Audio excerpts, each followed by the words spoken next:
What's up? What's up Instagram? What's up Facebook? We're live on both tonight, Saturday night, April 19th.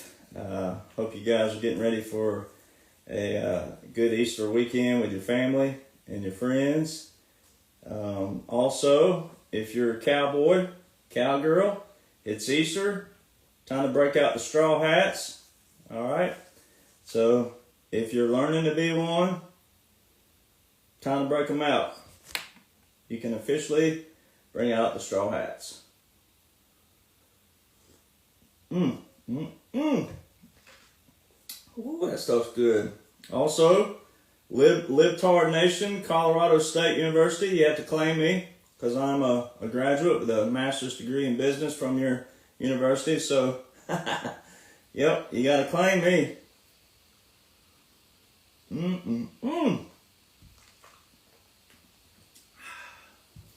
All right, so I'm going to do a quick rundown. This is going to be kind of like a back to the basics, but we're going to do it really fast, which is why I brought notes, just because sometimes when I say really fast, it doesn't mean that, as you all know. But we're going to do a quick rundown, and then we're going to get to what just took place just this week. I wanted to go on Saturday live because tomorrow, obviously Easter Sunday, we need to make sure if you have your family still with you to spend time with them and the least amount of time on the internet as possible. All right, so, I know people probably get tired of hearing this, and then you got the people out there that try to discourage you and say that, people like me are trying to just keep dragging you along. That's not the case. One, I'm on my time. All right, so there's that. Two, you're on your time. All right, but retired, military, all right, real simple. I'm on my time. I pay for all this. All right, I keep my websites up, everything. I go on my time. I do this because I know what's in laws and orders. You don't have to be a lawyer to know the law. All right, as deemed by we the people, you have to go to law school to practice the law, but you don't have to go to law school to know the law. Real simple. I don't want to be a lawyer. So see, there's that. So because I chose a different profession in life and I chased my dreams and made them happen, then I don't want to be a lawyer. But that doesn't mean I can't know the law. Right? And anybody who tries to belittle you, degrade you, put you down for knowing what you know, they got a problem. It ain't you. All right, so for all you spouses out there, I've encountered a ton of ladies who are married to former military veterans who were officers of the military, which is even worse in another manner, who talk down to their spouses because their spouses actually know more than them. Well, so there you go. So anybody who tries to belittle you, talk down to you, say it's hogwash, BS, etc., it's because they have not read. They're either too lazy or too incompetent, or they're part of that, that 54 percentile of America that have a 6th grade education and below at reading and comprehension. So all you need to do is this: empower yourself. All you need to do is worry about yourself. All right. If you want to know what's going on, then you got to turn off the TV. All right. You got to know the foundation of what President Trump is working with. And he's not the only one. All right. This is a bipartisan, we're talking about multi-bipartisan all over the world. All right. So if you really want to know what's going on, you got to know what they're working with. That's it. All these other people out there who are clickbait, just trying to get you all stirred up, your emotions out of whack, just getting you all stirred up. However it stirs you up, whoever that is, whatever it is, it's all clickbait. It's propaganda, it's drama. All right, it's also what we're leaving from. The only reason a lot of these people still have platforms is because you don't understand or seek to comprehend how algorithms work. Just simply how the internet works. The internet's good when it's good, it's bad when it's bad. It was great for me because God gave me a platform. God allowed me to go globally viral And people started looking for me. And we, at 1776 Nation, and then Rattletrap 1776, have built what we've built. All right. So anybody who tries to lump me in a category with all these other clickbaiters and regurgitators and all these drama-filled pansies who just blow smoke up your dress and make predictions that never come true, they don't know me too well. And if you're one of them, you don't know me too well. All right. So it don't matter how much you talk about me. It don't matter how much you talk about my dog, my mama, my daddy, my auntie, my grandma, my grandpa. Take all my pictures, throw them all over the internet. It don't matter what you do. The law still reads what it reads right now. No matter what you do and say to me, every day, the operation's still going. Anyone who says that there's no operation, they're either, again, libtard, evil, on the dark side, or they're too incompetent to read, study, and put all of it together. As every woman patriot here knows, again, it does sound like I'm a guy giving the ladies shout out, but hey, let's just be honest. If I was wrong for the past almost 3 years, working on 2.5 years, if I was wrong somewhere, somehow, I wouldn't have a platform this long. There would be no way possible. Because women, females of all walks, it ain't just white women. We're talking about white, black, Asian, mixed, Spanish, all kinds. All different religions, all different ethnicities, all different nationalities. There's no way any one male would make it on the planet with that many different females following him if I was wrong somehow, some way. It's not possible. That is not possible by God himself who designed the woman. It's not possible whatsoever. So then you have to ask yourself, why would someone fight so hard against you? Why would someone fight so hard to belittle you, put you down, degrade you, make you feel small, make you feel dumb, make you feel incompetent, make you feel like that you are absolutely crazy? Why would they do that? It's two options. Either they're the darkness and the light shining on them and they're being exposed, or they're dumber than this plastic spoon. Real simple. Because, again, it's all there. And if you really, really, really want to know, you got to put away the drama, the propaganda, the chaos, the pandemonium, the arguing, this cussing, the fussing, the quote-unquote debating, because no one's really debating out there. There's no debates that's healthy right now. It's just all hogwash on the left and the evil and the darkness.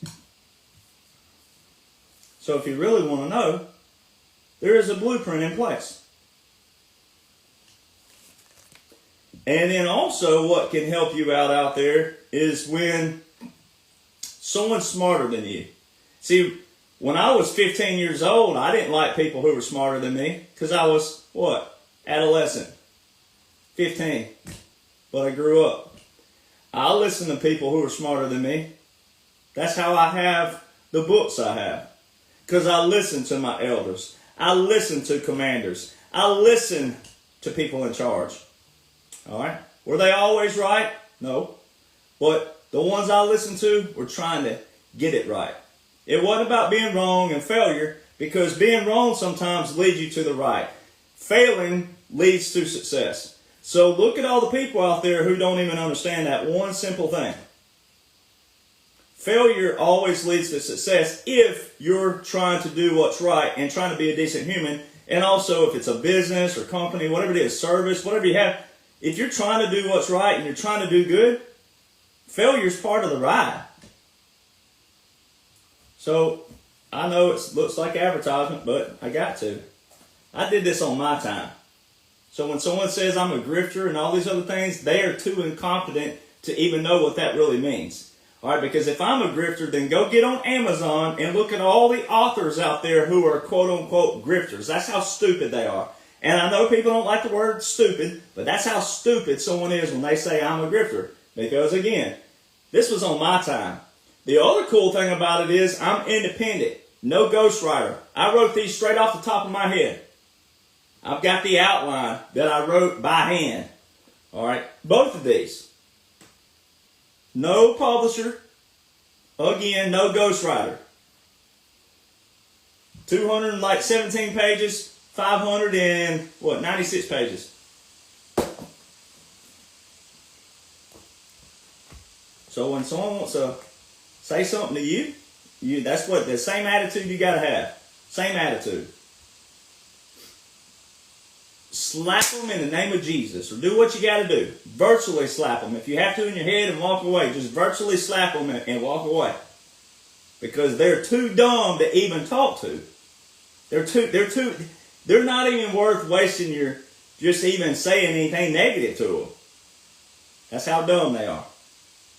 Because when you take all of the dates that has already passed by, which we're going to run through them really fast. When you take all these dates and you put just the dates together alone of the things that took place and how it all happened naturally. It wasn't like some of it was planned, yes, as far as certain things. But the days of which the date fell on, that couldn't be planned. That was all divine. That was all God. So when you take every single intricate detail of the laws and the orders from federal and then paired with military, you just can't make this stuff up. The cool thing about it is this. When you go back to the Revolutionary War and the foundation, and you do your math, what they gave us, what numbers that we have that of the number of soldiers that were in the Continental Army, the Continental Navy, all right, the Continental Marine Corps, of the numbers we have recorded in history, if you divide that with the population, it's only 1.7. So from 1774 to 1783, it is only 1.7 to 1.9% average that fought in the Revolutionary War.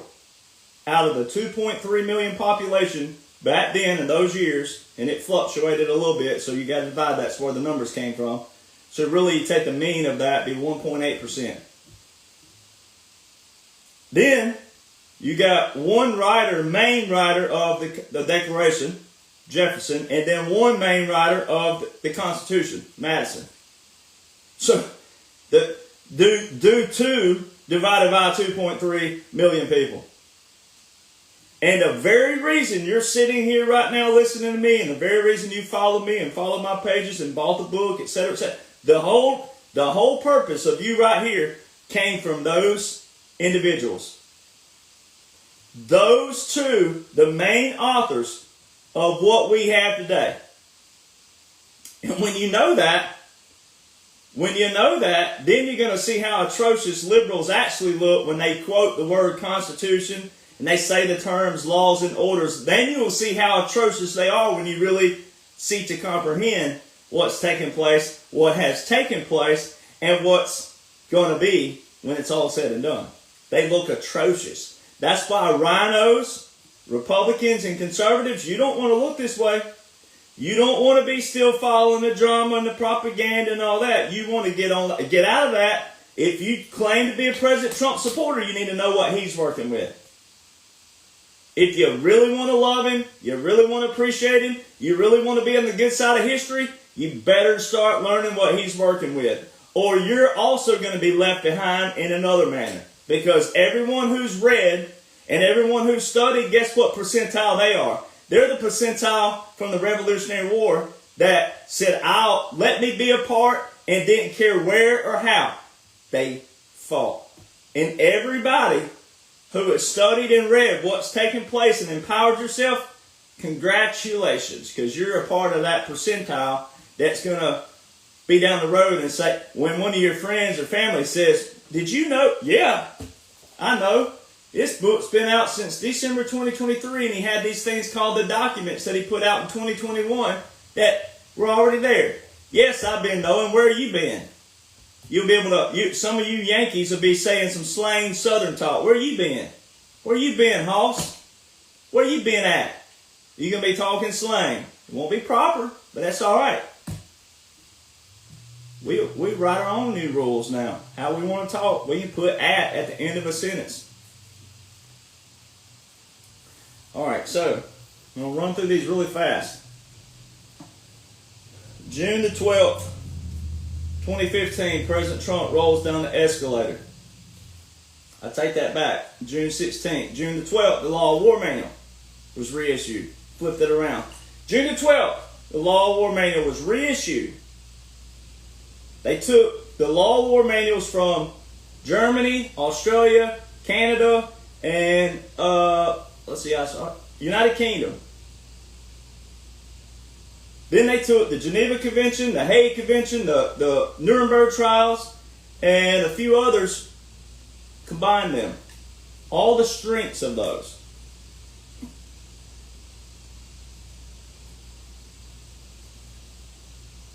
Reissued it.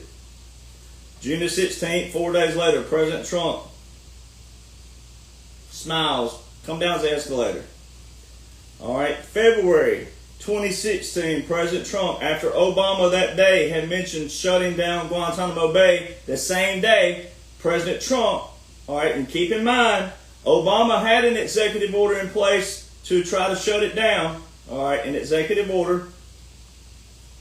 President Trump, in February 2016, specifically said, oh, and by the way, I heard Obama said no, we're going to keep Guantanamo Bay open. So why didn't the Congress try to shut it down from February to November 2016? April 2016, the Special Operations Command, the spearhead that you see President Trump doing. Any dummy that says this is Illuminati, they're too stupid to pour water out of a boot. All right. April 2016, Special Operations Command put out a new publication called Unconventional Warfare Pocket Guide. It talks about government in exile, puppet governments, all right, shadow governments, all right.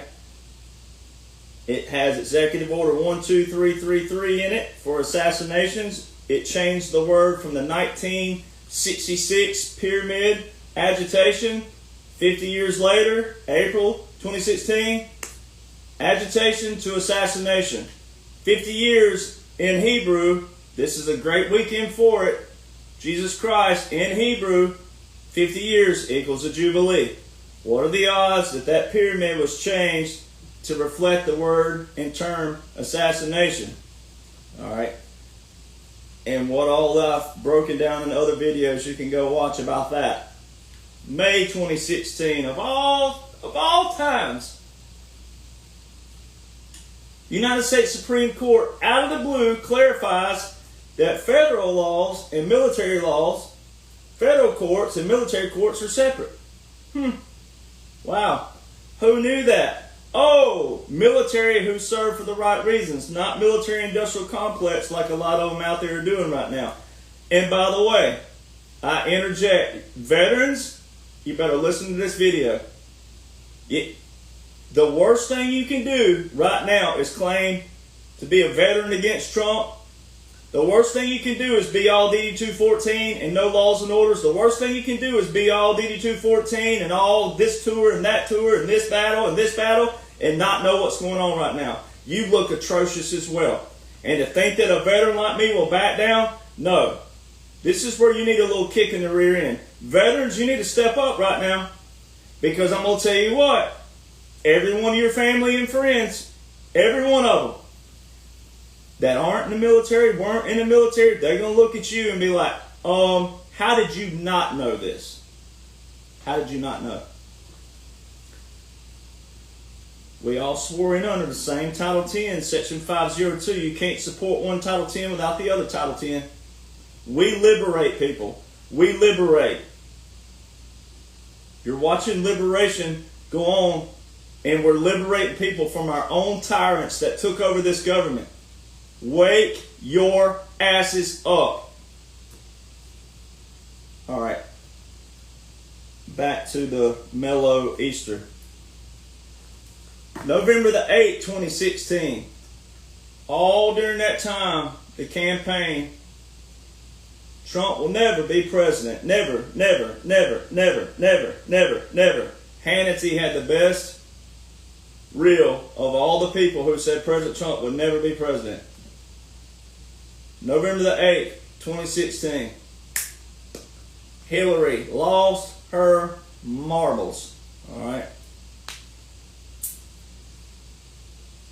Also did not go to the concession speech. You remember that? Oh, remember how they talked about President Trump was supposed to go to the 2020 concession speech? But Hillary never did and Kamala never did. Hypocrites, boy. Woo! The liberals looking some atrocious hypocrites. Also at 4:56 Central Time, 4:56 a.m., I took a picture. I put it out on the internet. Way back. It's also in the book. It's everywhere else. But President Trump beside Putin. The reset. It said Putin is ready for the Great Reset.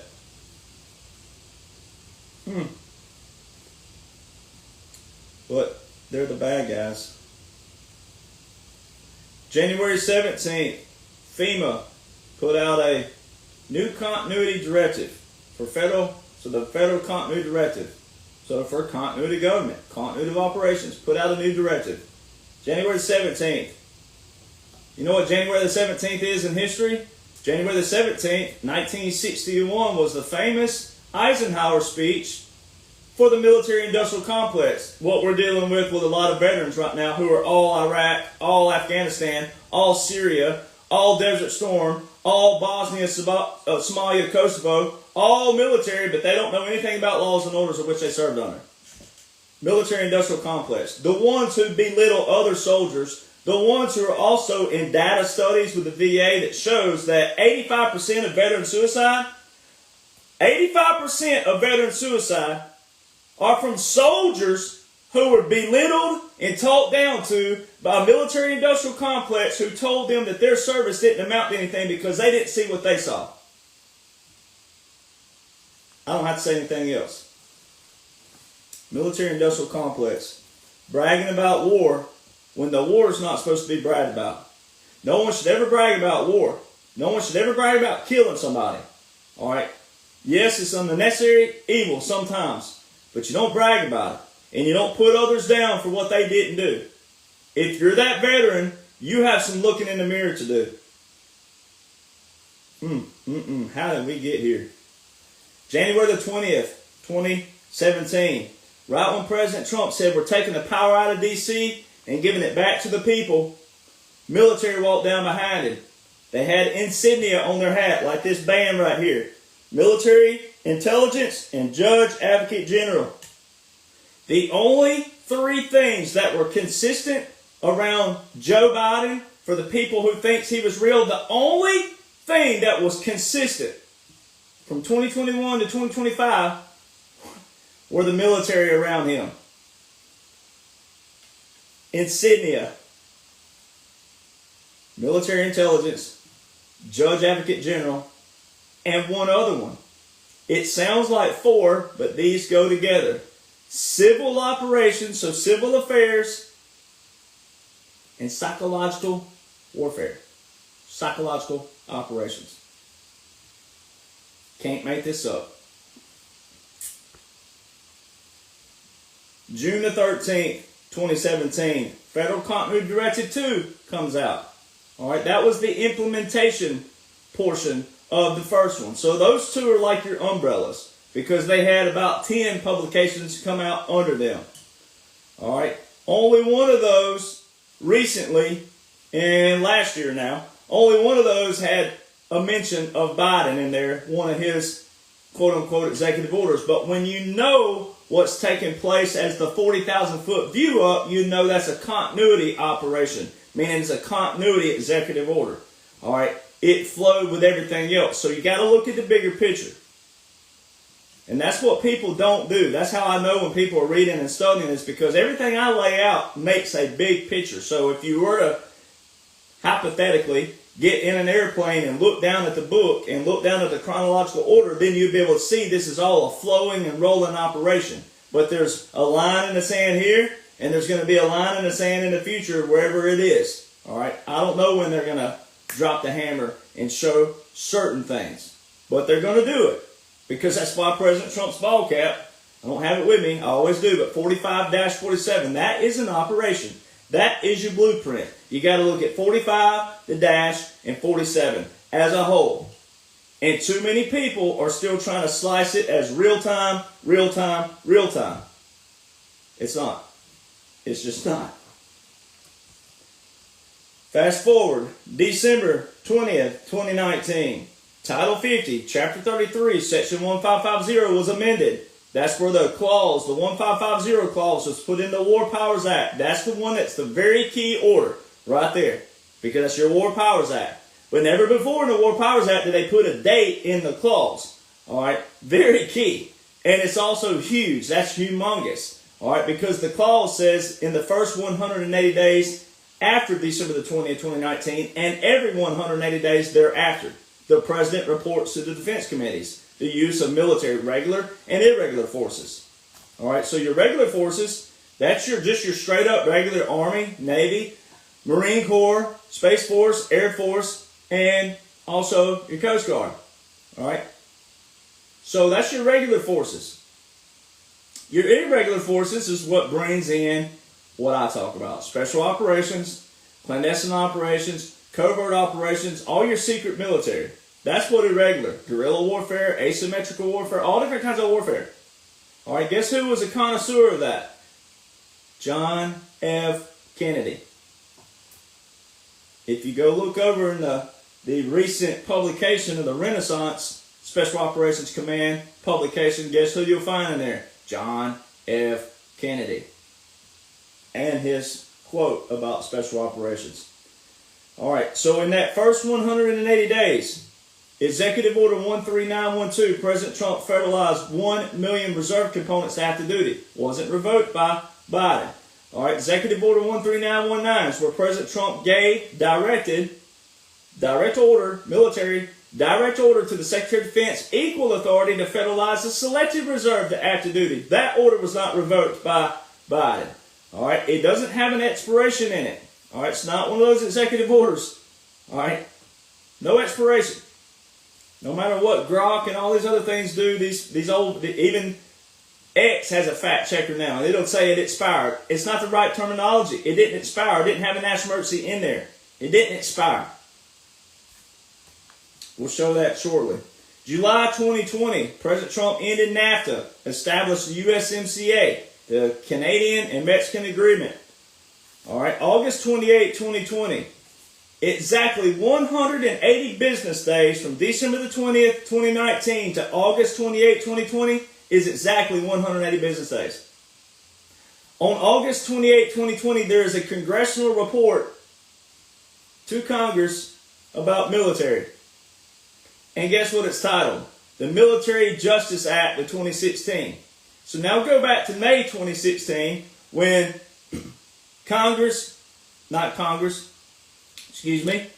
having fun tonight.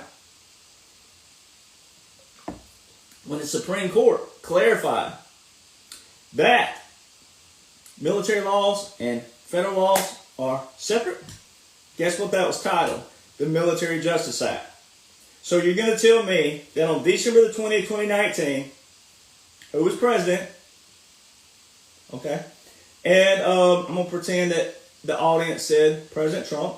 All right, December the 20th. You're going to tell me that December the 20th, 2019 and it has a clause in there that says the first 180 days. So August 28, 2020 is exactly 180 business days from December the 20th, 2019. And there's a congressional report that is titled the Military Justice Act. But that's a coincidence. You grifters, you just keep people going, don't you? Man, I'll tell you, if I was president, I would deport people like that. I would. But see, that's why I'd be a dictator, because they'd be gone. They would be gone, and they'd have to take a test to get back in.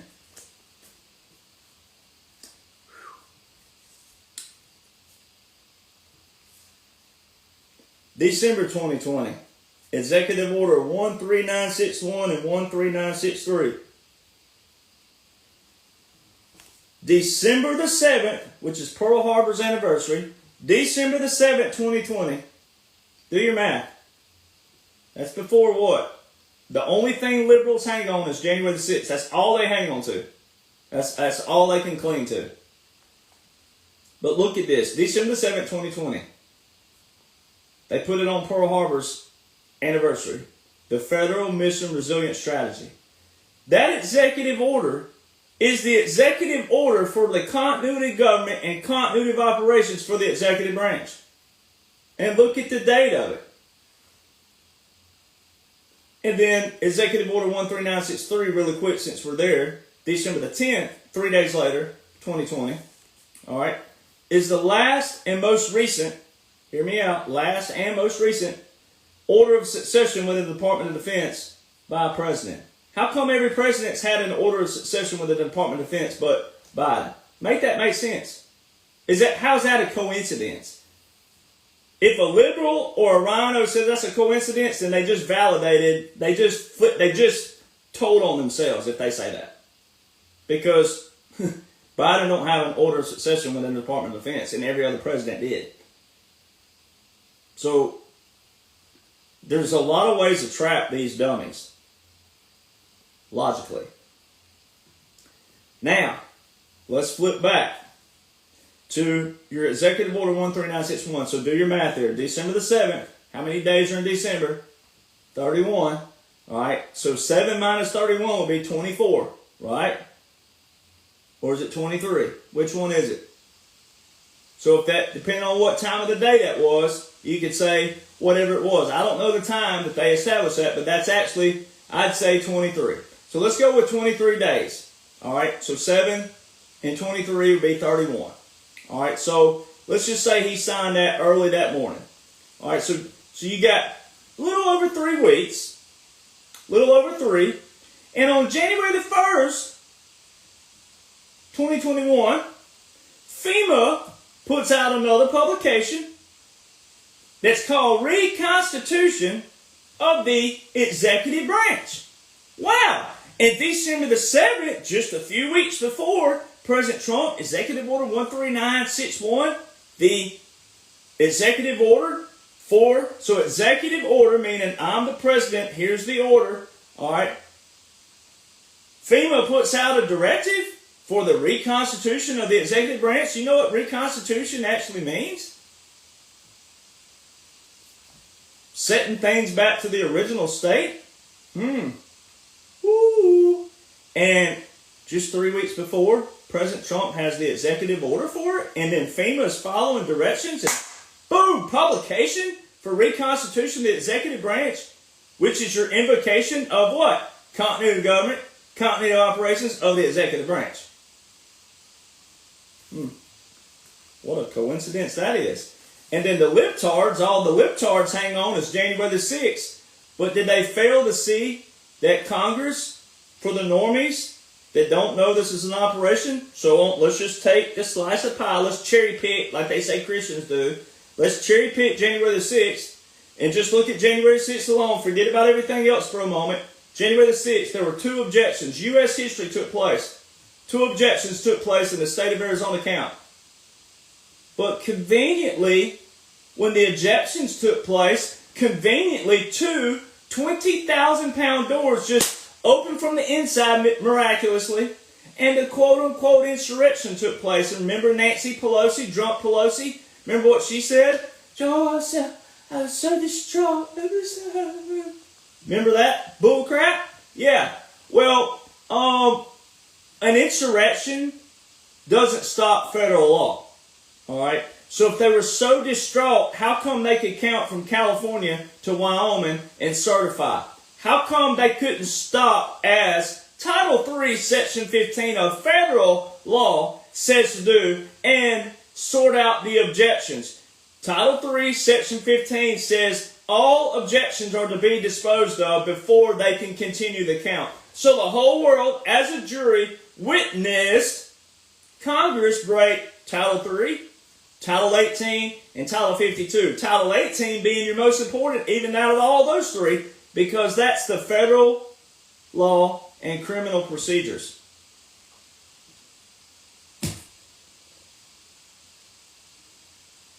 How come the liberals can't answer that?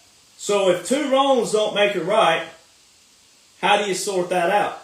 Well, our founders, Marquis de Lafayette said that an insurrection is actually a good thing. It shows that the people have had enough. All right? And that's the last resort. So according to our founders, that's not a bad thing. And I don't think it's a bad thing, because what does the Declaration of Independence say? But when a long train of abuses and usurpations, it is their right, it is their duty to overthrow such government. Now, I know it was all planned, and I know this is a strategic operation, but for the normies out there, that's how you got to get them. You say, okay, well, Congress broke federal law that day.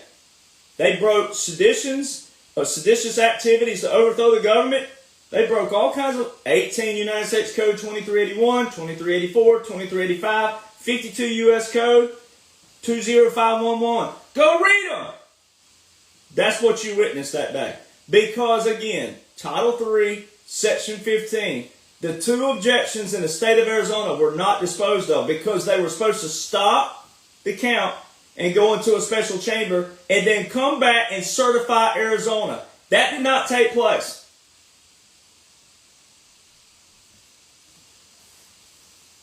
January the 11th, troops started rolling into D.C.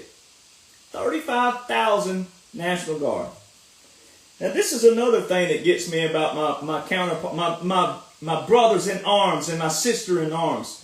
You claim to be all DD-214, you're all big and bad, hoity-toity, oh, you got all these multiple tours and all this other stuff, and you can't see what 35,000 troops in D.C. for a damn inauguration? Are you serious right now? Come on. Even the dumbest soldier can understand this. Supposed to. If the South was going to rise again, if the rednecks and the hillbillies and the bikers were going to lose their crap, it would have been with a black president, not another old white man.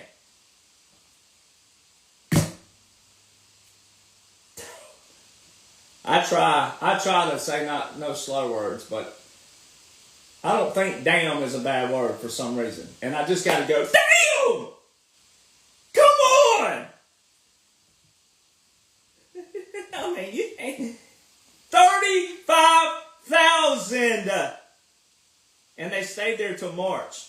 So they were there for an inauguration, but they stayed till March. Oh, that makes sense. And we're the dumb ones. January the 13th, President Trump had a speech at Alamo, Texas. Replication. It was an optic for the Alamo. If you don't know anything about the Alamo, San Antonio, Texas. Guess what? All of you born in Texas. I lived in Texas a long time and I wasn't born there. But all of you native Texans, all right? Guess who the hero of the Alamo was? Oh, Alabama boy. William Barrett Travis. He did this thing called he drew a line in the sand. And he had this little note that he wrote called Victory or Death.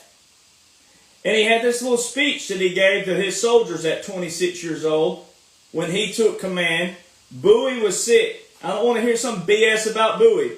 Don't you take that away from old William Barrett in his letter and his speech. No way.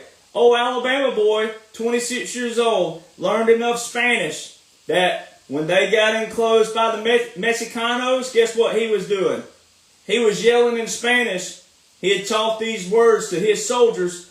He had taught them Spanish. No rendirse, muchachos. Give them hell, boys. Give them hell. Because he told them, he drew a line in the sand. He said, if you stand on this side line with me, you're going to die right here. We're surrounded. We're not getting out of here alive. We don't have the ammo. And they knew reinforcement wasn't going to get there. They fought this battle, and in all reality, they didn't have to fight the battle. That's why Texans loved Alamo so much. Victory or death.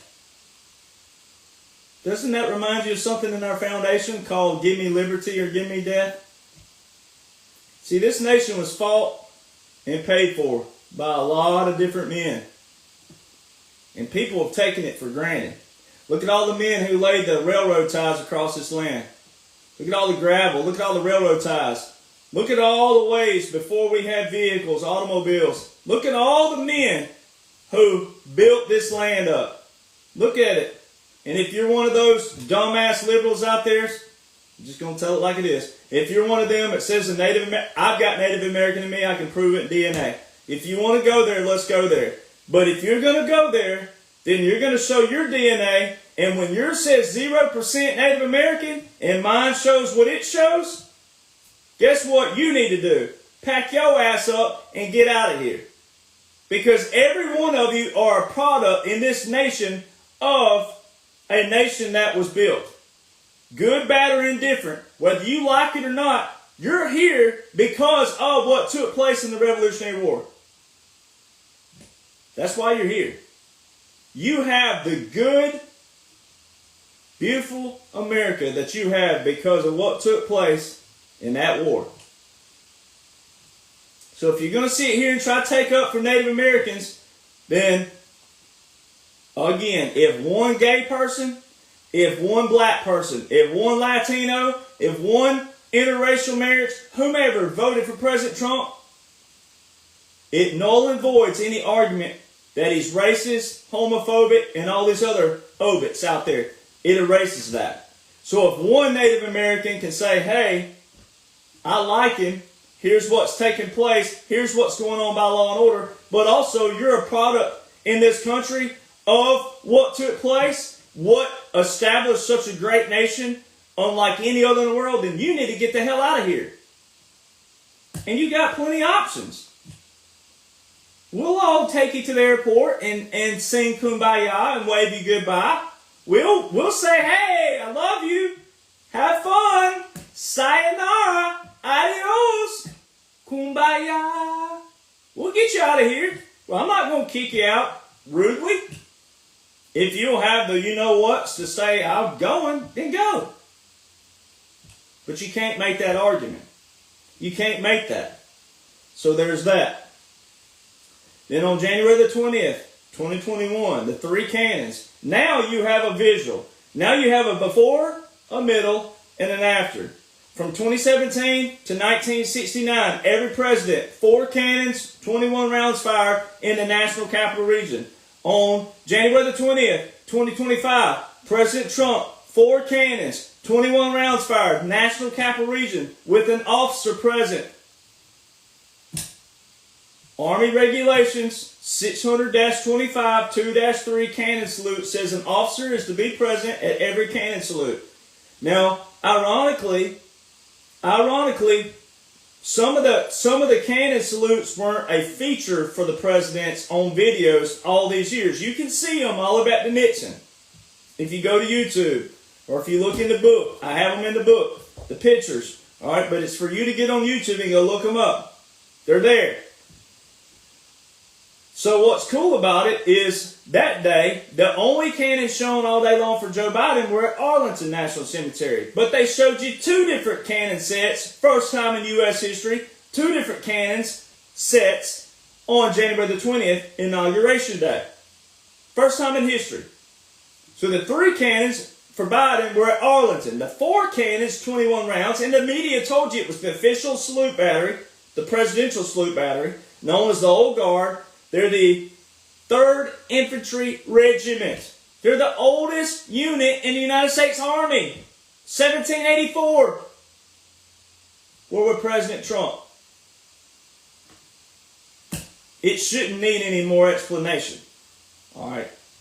But just because I had a veteran try to argue with me that I'll be in Miami with in a week, a veteran try to argue this, there's that military-industrial complex, all right?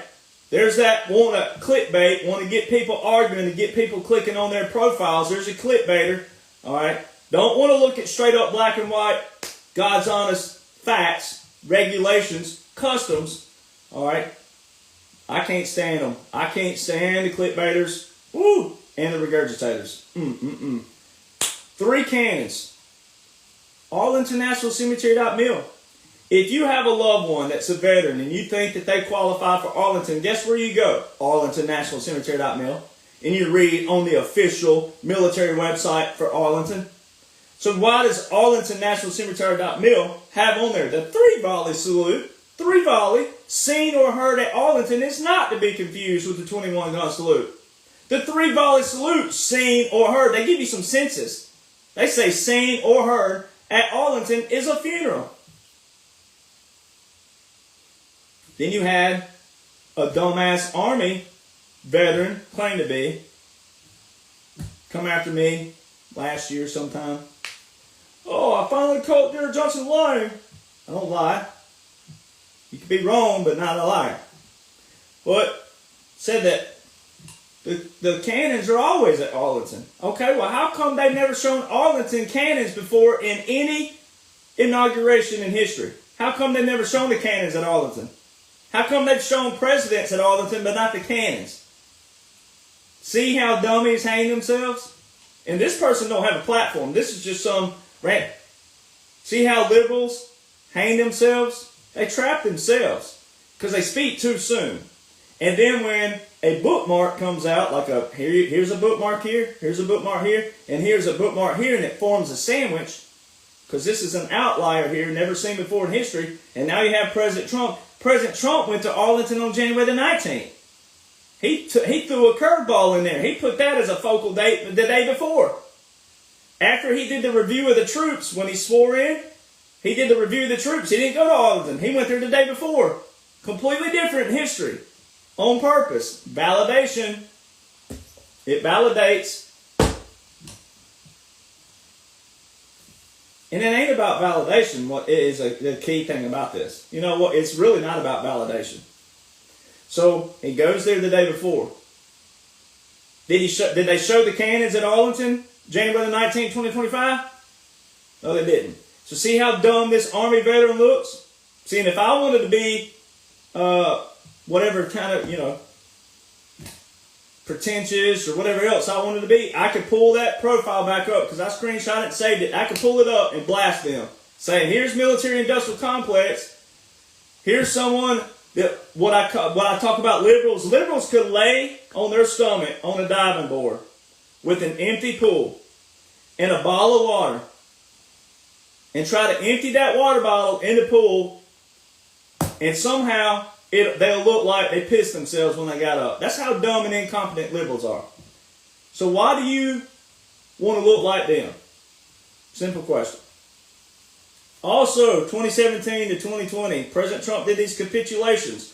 All the media said, oh, he's incompetent, he's uncouth, he don't know how to walk with the queen, look at that baboon, look at this buffoon, look at this idiot, look at that dummy.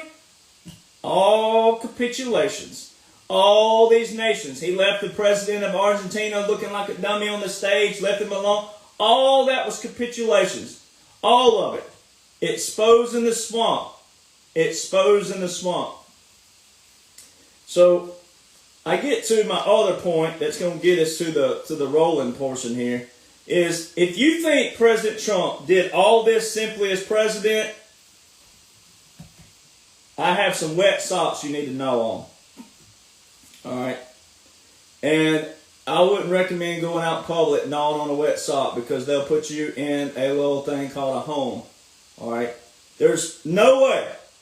There's no way all this chaos and pandemonium and all this stuff that people think is chaos, there's no way that an outsider who was never a politician, ever, there's no way whatsoever that he could have done this as president alone. No way. And see, what's even humorous about veterans who want to argue with you because they just want to be right, that military-industrial complex. What's even worse for military veterans, again, hear me out, vets. If your family or friend gave you this video, hear me out. you're only going to look worse if you don't know your own laws and orders. Because we liberate, and every law and order in place right now is a liberation. It's not anything unconstitutional whatsoever. And it's all been in the law books for many, many years. Many years.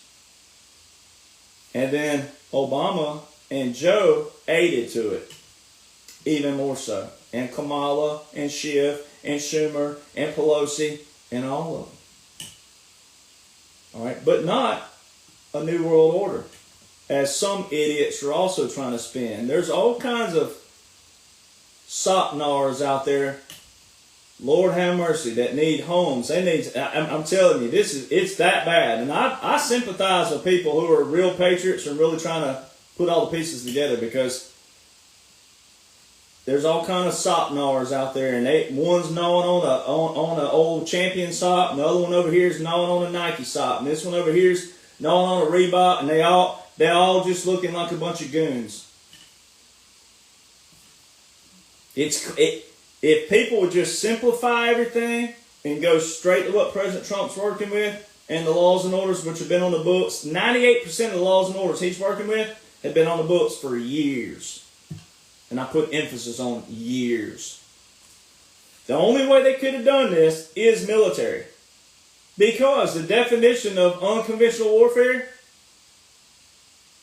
which JFK was a very big supporter. He was the one, the Special Operations Command. That's why the Special Operations Command Warfare Center is named after him. Unconventional warfare, the definition by Special Operations Command is to overthrow a government or an occupying power. That is the definition. And that December the 20th, 2019 clause in the War Powers Act where it says regular or irregular, that one little word, irregular, ties all of your special operations in right there. All of it. Clandestine, covert operations, asymmetrical operations, all of them. Guerrilla warfare, all of it. It ties it all in.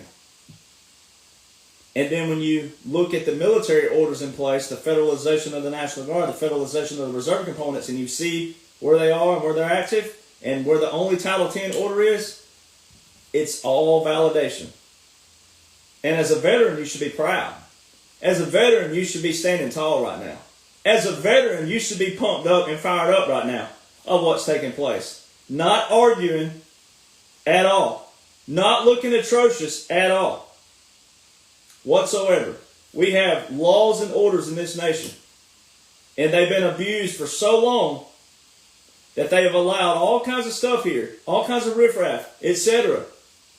And there's no fundamental foundation to stand on, because it's all been a Build-A-Bear, grab a straw, and they made a law for a law for a law, and a tax for a tax for a tax, and a this for that for this.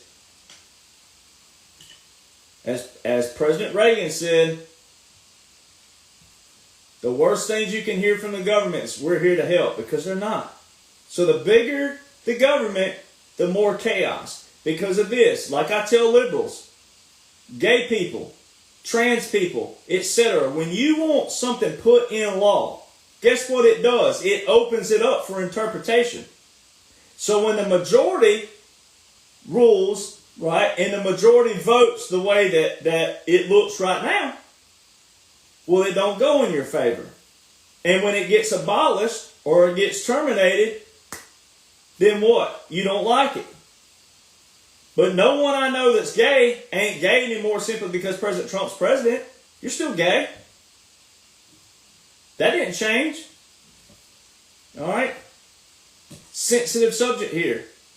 Abortions. You can still get an abortion. Federal government's not paying for it. Clinics getting grants from the government aren't paying for it. You can still go get one. You might have to do a little bit more old school. You might have to go find you a redneck hillbilly doctor in the middle of Podunk, Mississippi and go behind a barn. But ain't nobody stopping you from doing it. We're just not paying for it anymore. Federal government's not funding it anymore. You're not getting some stupid ass grant to go study some weird whatever that they did. $3.5 million at Stanford University for some weird subject. Gone. We're not funding it anymore. See, so that's why they're griping and complaining, is because they know that their stupid ways that they got away with for all these years. Bye. Bye, Felicia.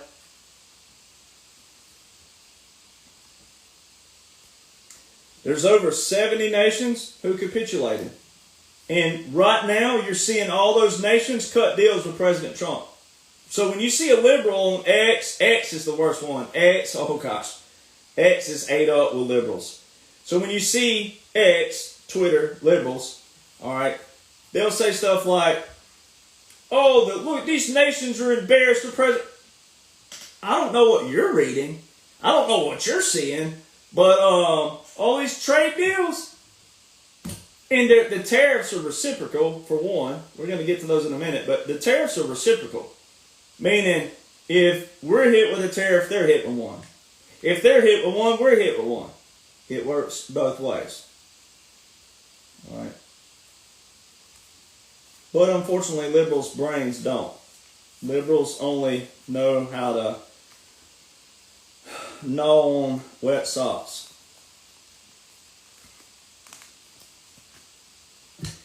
Puppet government. Now, this is where I am different for sure than everybody. This is where I listen to my grandfathers and I listen to my great uncles who love to talk about this. And I was that kid that sat around them and listened to them.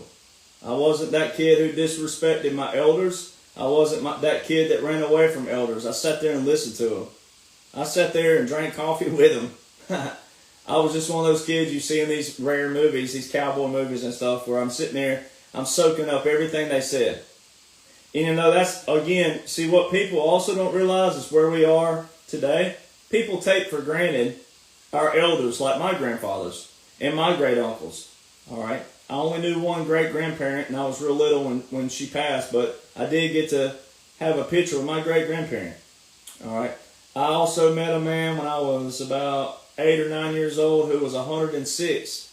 So do your math. He'd have been born, me being 42, born in 83. He'd have been born in the 1870s. Right? So it's not, you know, when you look at the grand scheme of things, when people hear 1800s and 1700s, it seems so long ago. It really wasn't. It wasn't that long ago. One of my grandfathers alone was born in 1912. All of my great-grandparents were born, except for one, all of my great-grandparents were born in the 1870s, 1880s, and 1890s. That's my great-grandparents, just alone. And I knew one of them, again. Now, she just happens to be the one that was born in 1906, but it still doesn't matter. So, it's not that far back. So, I listened to my grandfathers, and I listened to my great-uncles. And they always talked about the puppet state, puppet government. And it was a tactic used in World War II where they used two different presidents, especially the Second Philippine Republic. All right, the Second Philippine Republic is where they put a president in place. But the real president in control of the military, guess where he was? Washington, D.C., under Roosevelt. He capitulated, all right, and he was under Roosevelt. Roosevelt had full control of the Filipino military because of World War II. Japan installed a president over there who had full control of what? Only civil affairs. Now go back to what I said about Joe. The only thing about Joe that was consistent, the only thing, from 2021 to 2025, the only thing, put emphasis on only, underline, the only thing that was consistent was military insignia around Joe.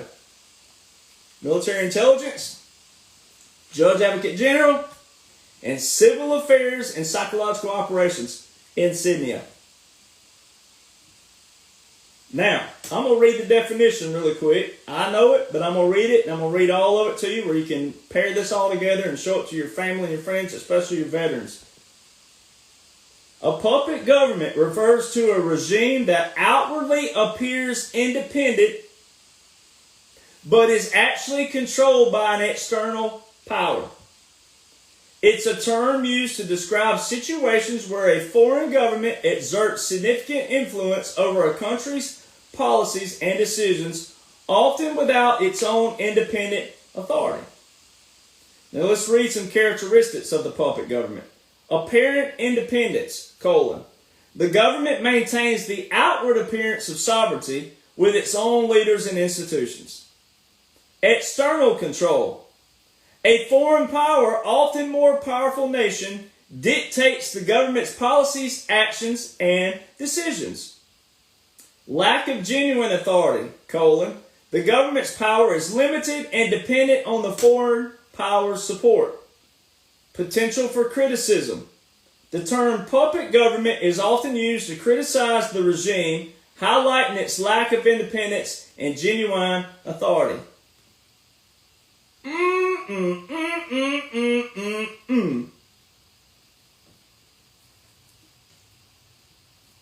So a puppet government is actually in chapter 11 of the Law of War Manual.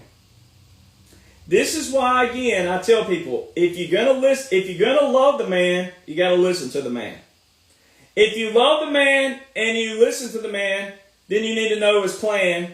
And in order to know the plan, you got to read the plan and study the plan. And there's most definitely a blueprint via laws and orders that are unique and special, that outline and invoke operation, special operation. The way you read it, know it, and understand it is to weed out all the drama, all the propaganda, all the chaos, everything. All the chatter. You got to know the laws and the orders. You got to first know the terms and what they mean, and then you got to know the optics, the visuals, the comms, and put that together. When there's an operation, when there's a nugget drop, when there's something dropped, you got to be able to know, okay, there's that term, and there's that term, and that's what this is. Because, again, everything that you've heard in President Trump's speeches, they're not government terms. They're not. You're not going to sit around a campfire.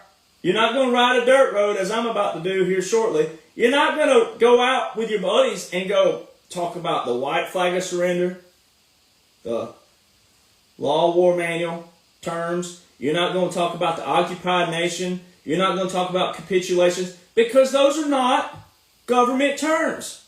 Those are Law of War Manual and military terms. So when President Trump talks about giving Angela Merkel, the former Chancellor of Germany, the white flag of surrender, that's not a government term. That's a Law of War Manual term.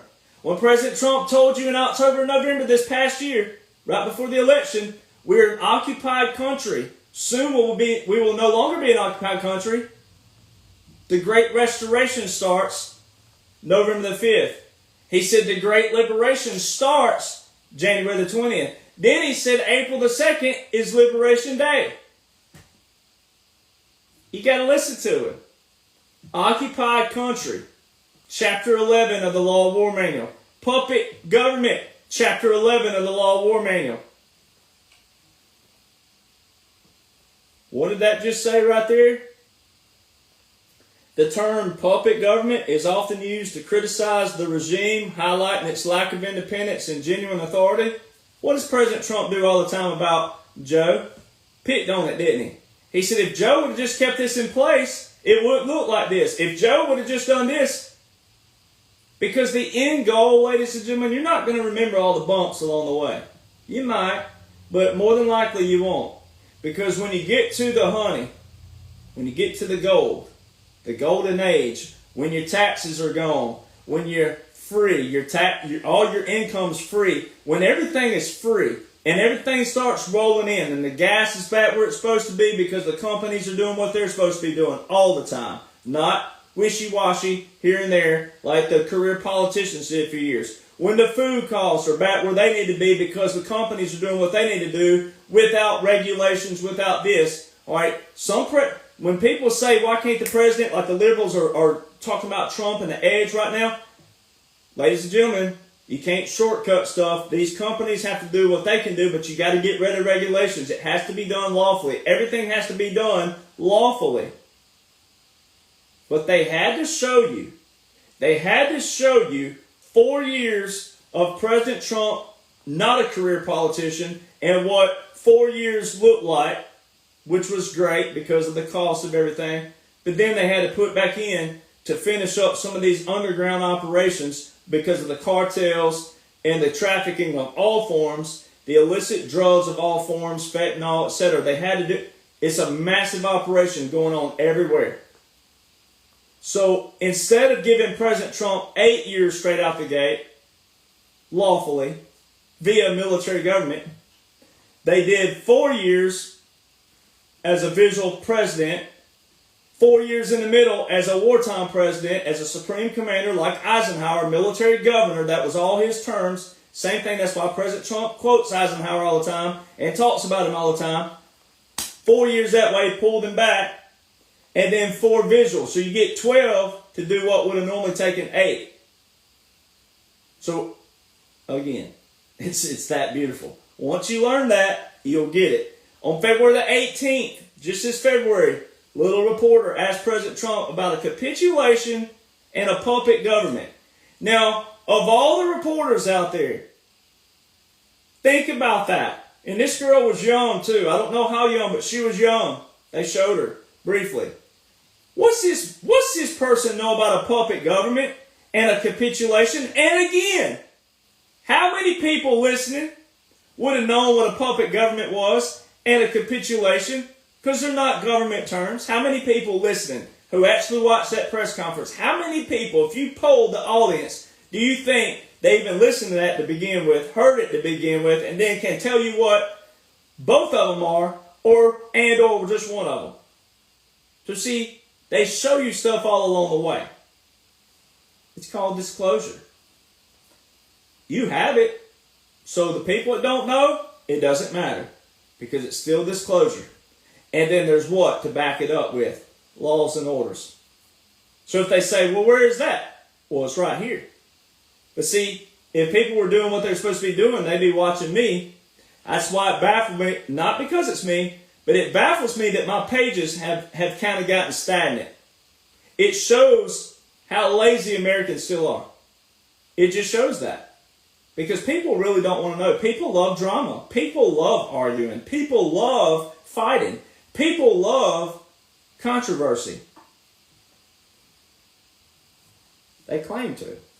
They really don't, but they claim to. So what you've been witnessing is Article 1, Article 2, and Article 3. First 4 years was Article 1.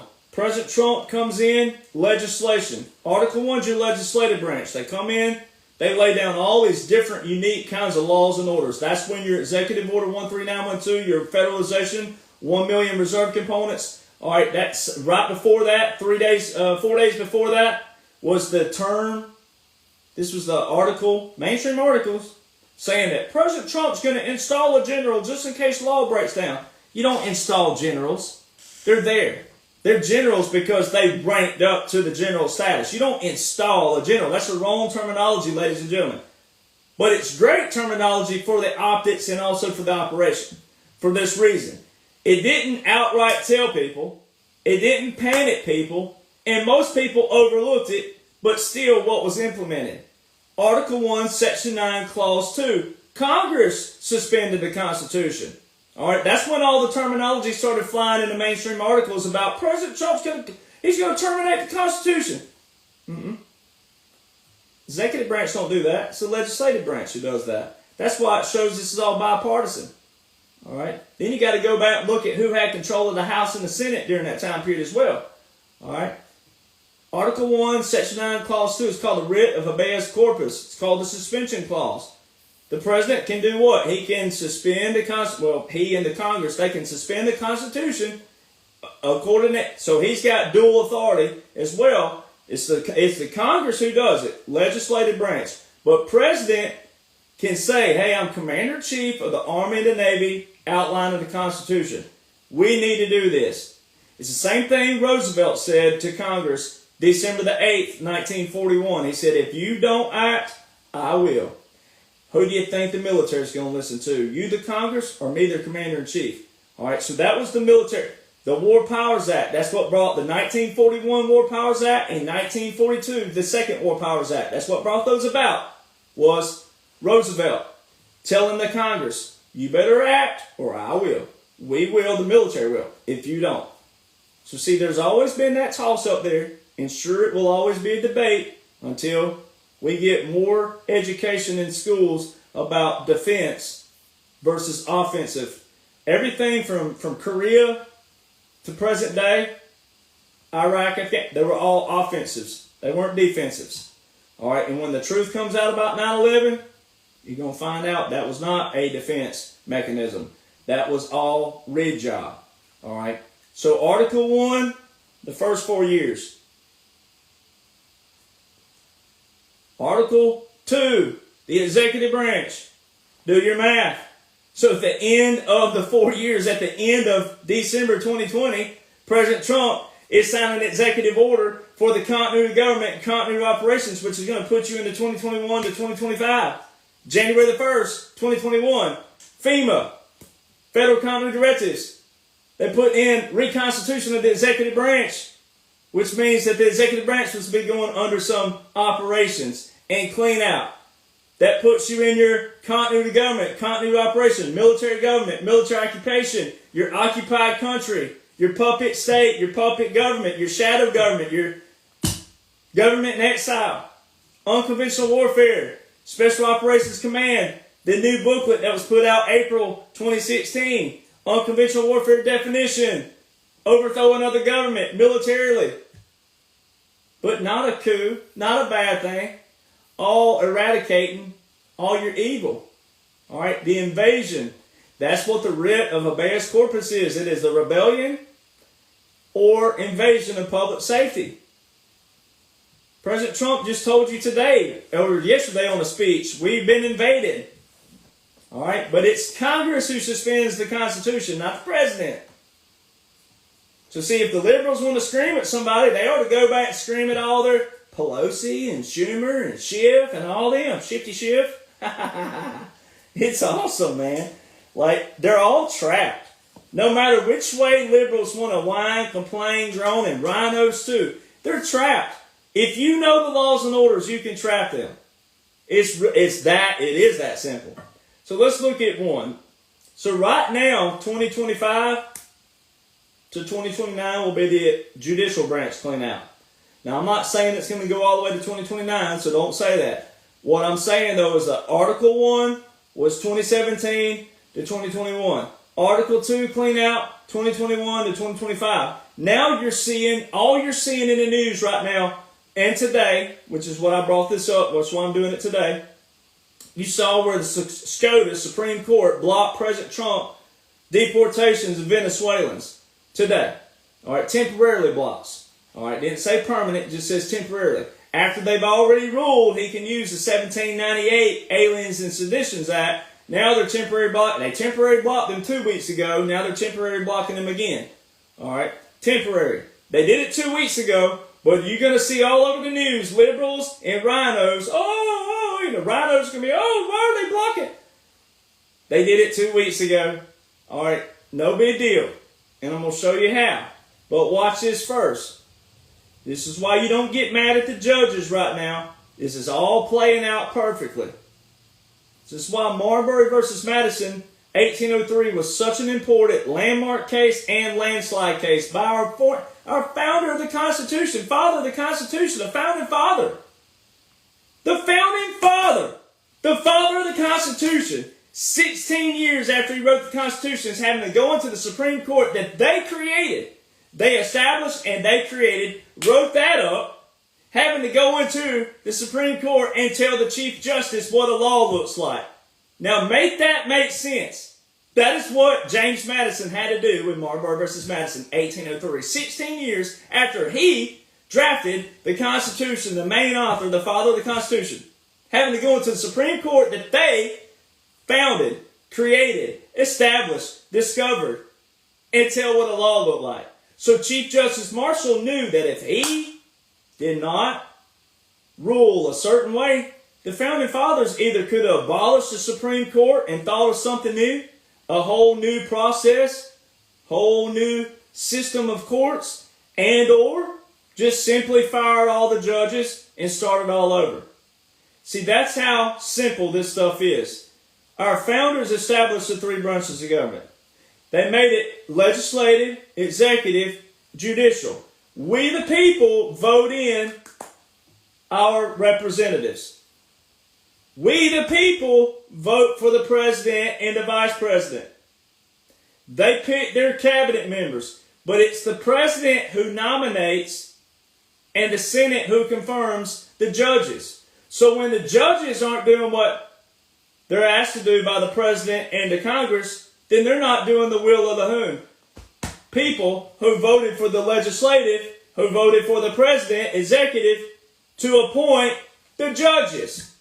So when a judge goes against them and also the law, they should be fired, terminated, gone. It's that simple.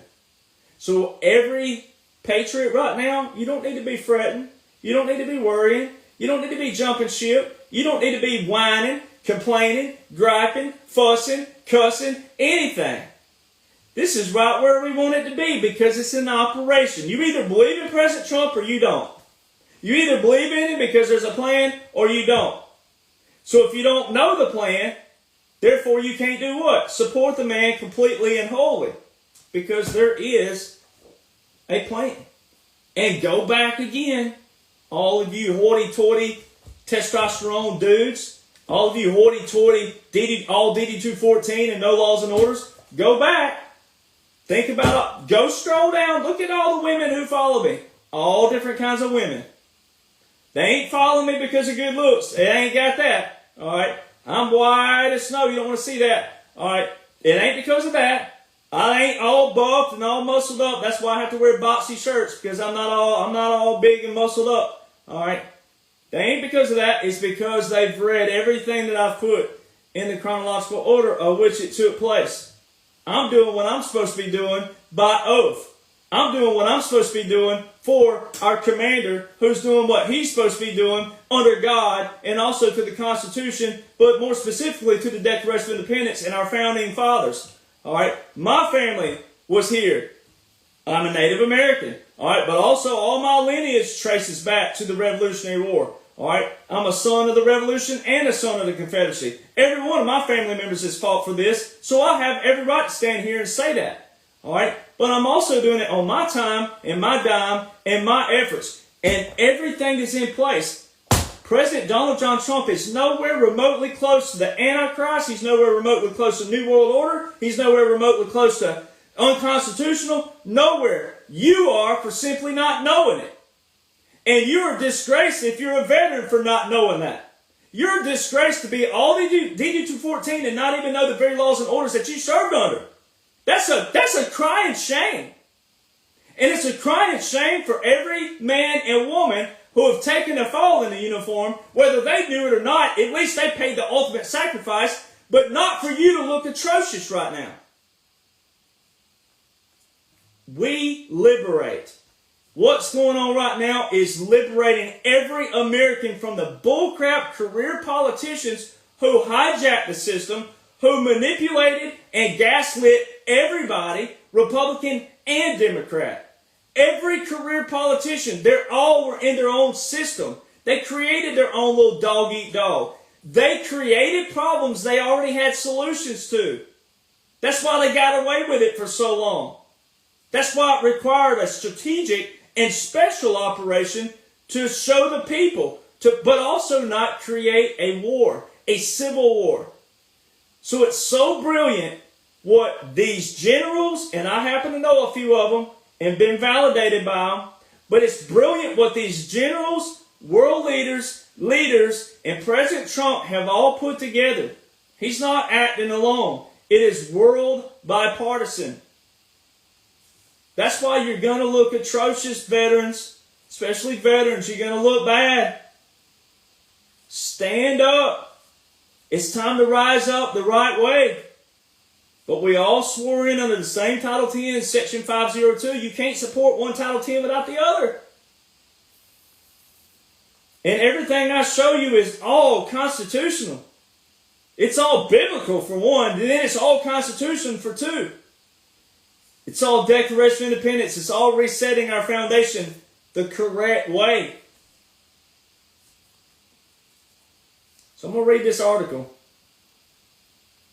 I've already read this article and I already proved this, but we're going to do it again.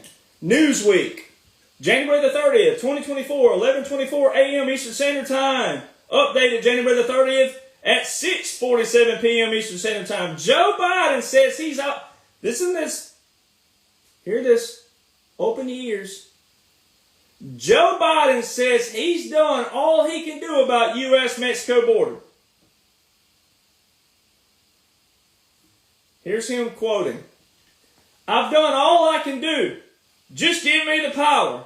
Give me the border patrol. Give me the people, the judges. Give me the people who can stop this and make it work right.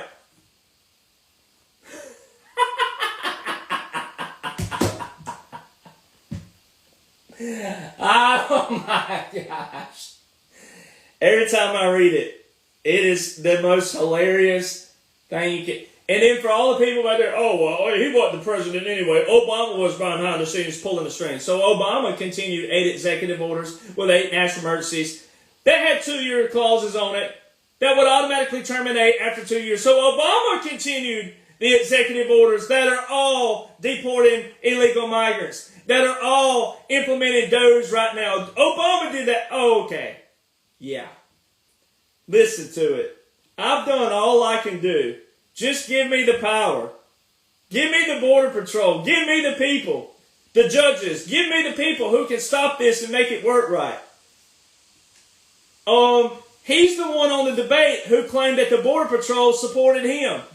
So, how come he didn't have border patrol? Because, on their official X account, they have President Trump pinned that we support President Trump, and they really weren't supposed to do that. But because we're in a military government, guess what goes out the window? Constitutional law. Because the Constitution was suspended, Article 1, Section 9, Clause 2, by the Congress in 2020. So, nothing is the ordinary government. You're in the military government. You're in the government in exile, the puppet government, the shadow government, the continuity of operations, continuity government. He had the border patrol. If you thought it was real, he had the border patrol. He had the people. All right. And then also what happened with SCOTUS. SCOTUS just recently ruled that President Trump has full authority to use the 1798 Aliens and Seditions Act, which is a wartime order. But see, the wartime order was already put in place December the 20th, 2019. That's your Title 50, War and National Defense booklet. Chapter 33, the War Powers Act of 1973, Section 1550. 1550 was not in Chapter 33 until they put it there December the 20th, 2019. And that's the clause that has the first 180 days after December the 20th, 2019, and every 180 days after it. And none of these laws and orders that President Trump put in place have been revoked by Biden. They're all in place. So there's not one single thing that Biden has done. Now go back to your definition of puppet government again. Do we have to do it again? But let's do it again. A puppet government refers to a regime that outwardly appears to be independent but is actually controlled by an external power. The government maintains an outward appearance of sovereignty with its own leaders and institutions. But it says the external control of foreign power, often more powerful nation, dictates the government's policies, actions, and decisions. All right, so how come every single executive order in place right now with a national emergency all is draining the swamp? It's the demise of the Democrats. Biden never terminated anything that was bad. It all flowed in the operation. The things they showed him terminate actually flowed with the operation. The same thing when he terminated the 1776 Commission.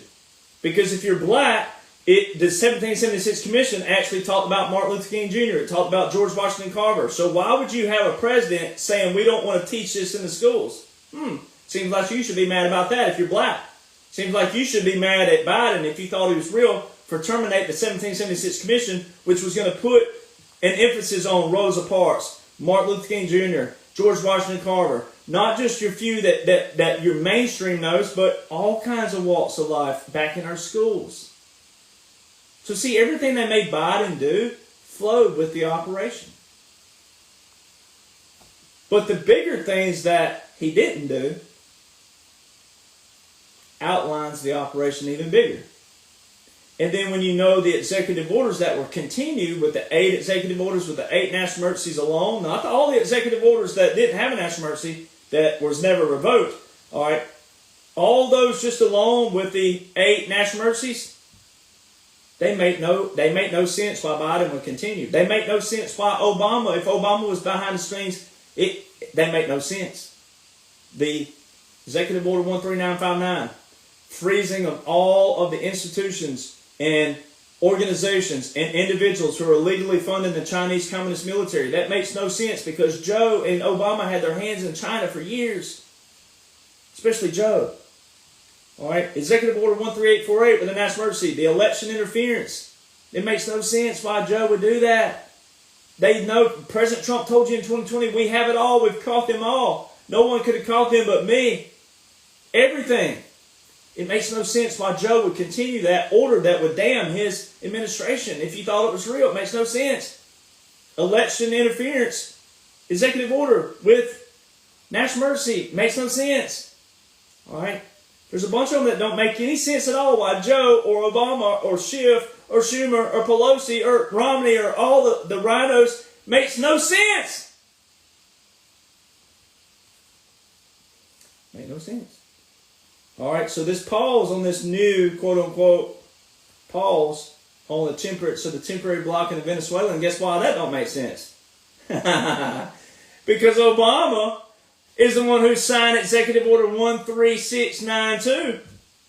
Obama signed Executive Order that's been continued all the way up. President Trump just continued it again February 27, 2025.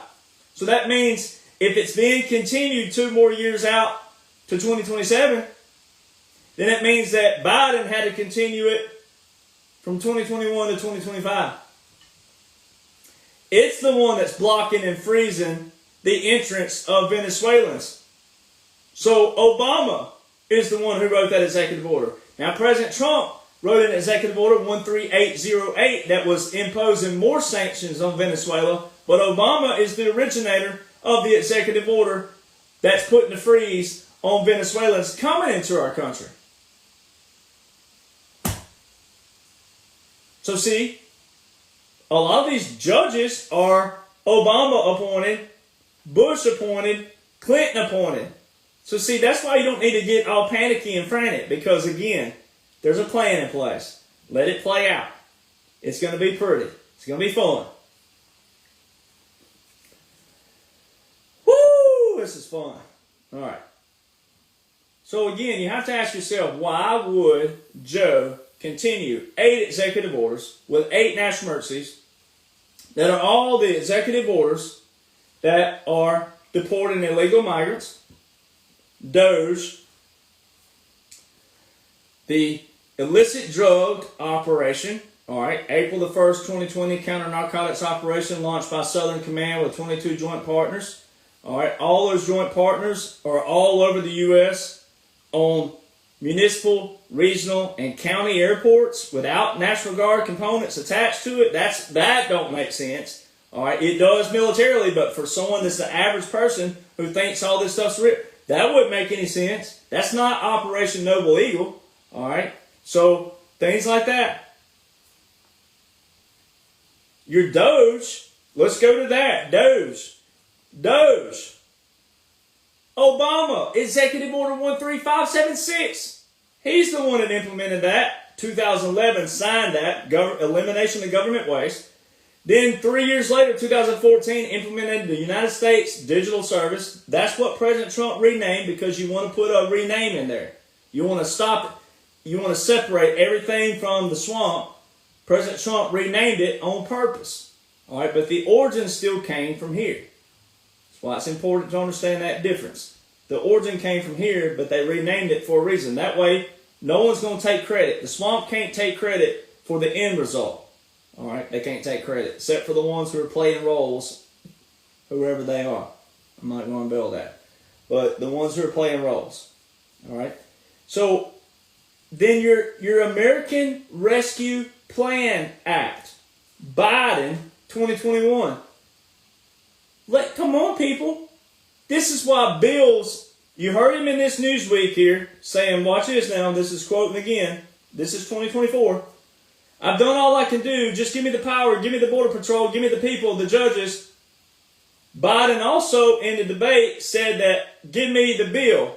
Pass a bill. Congress pass a bill. All the bill does is fund things. All right.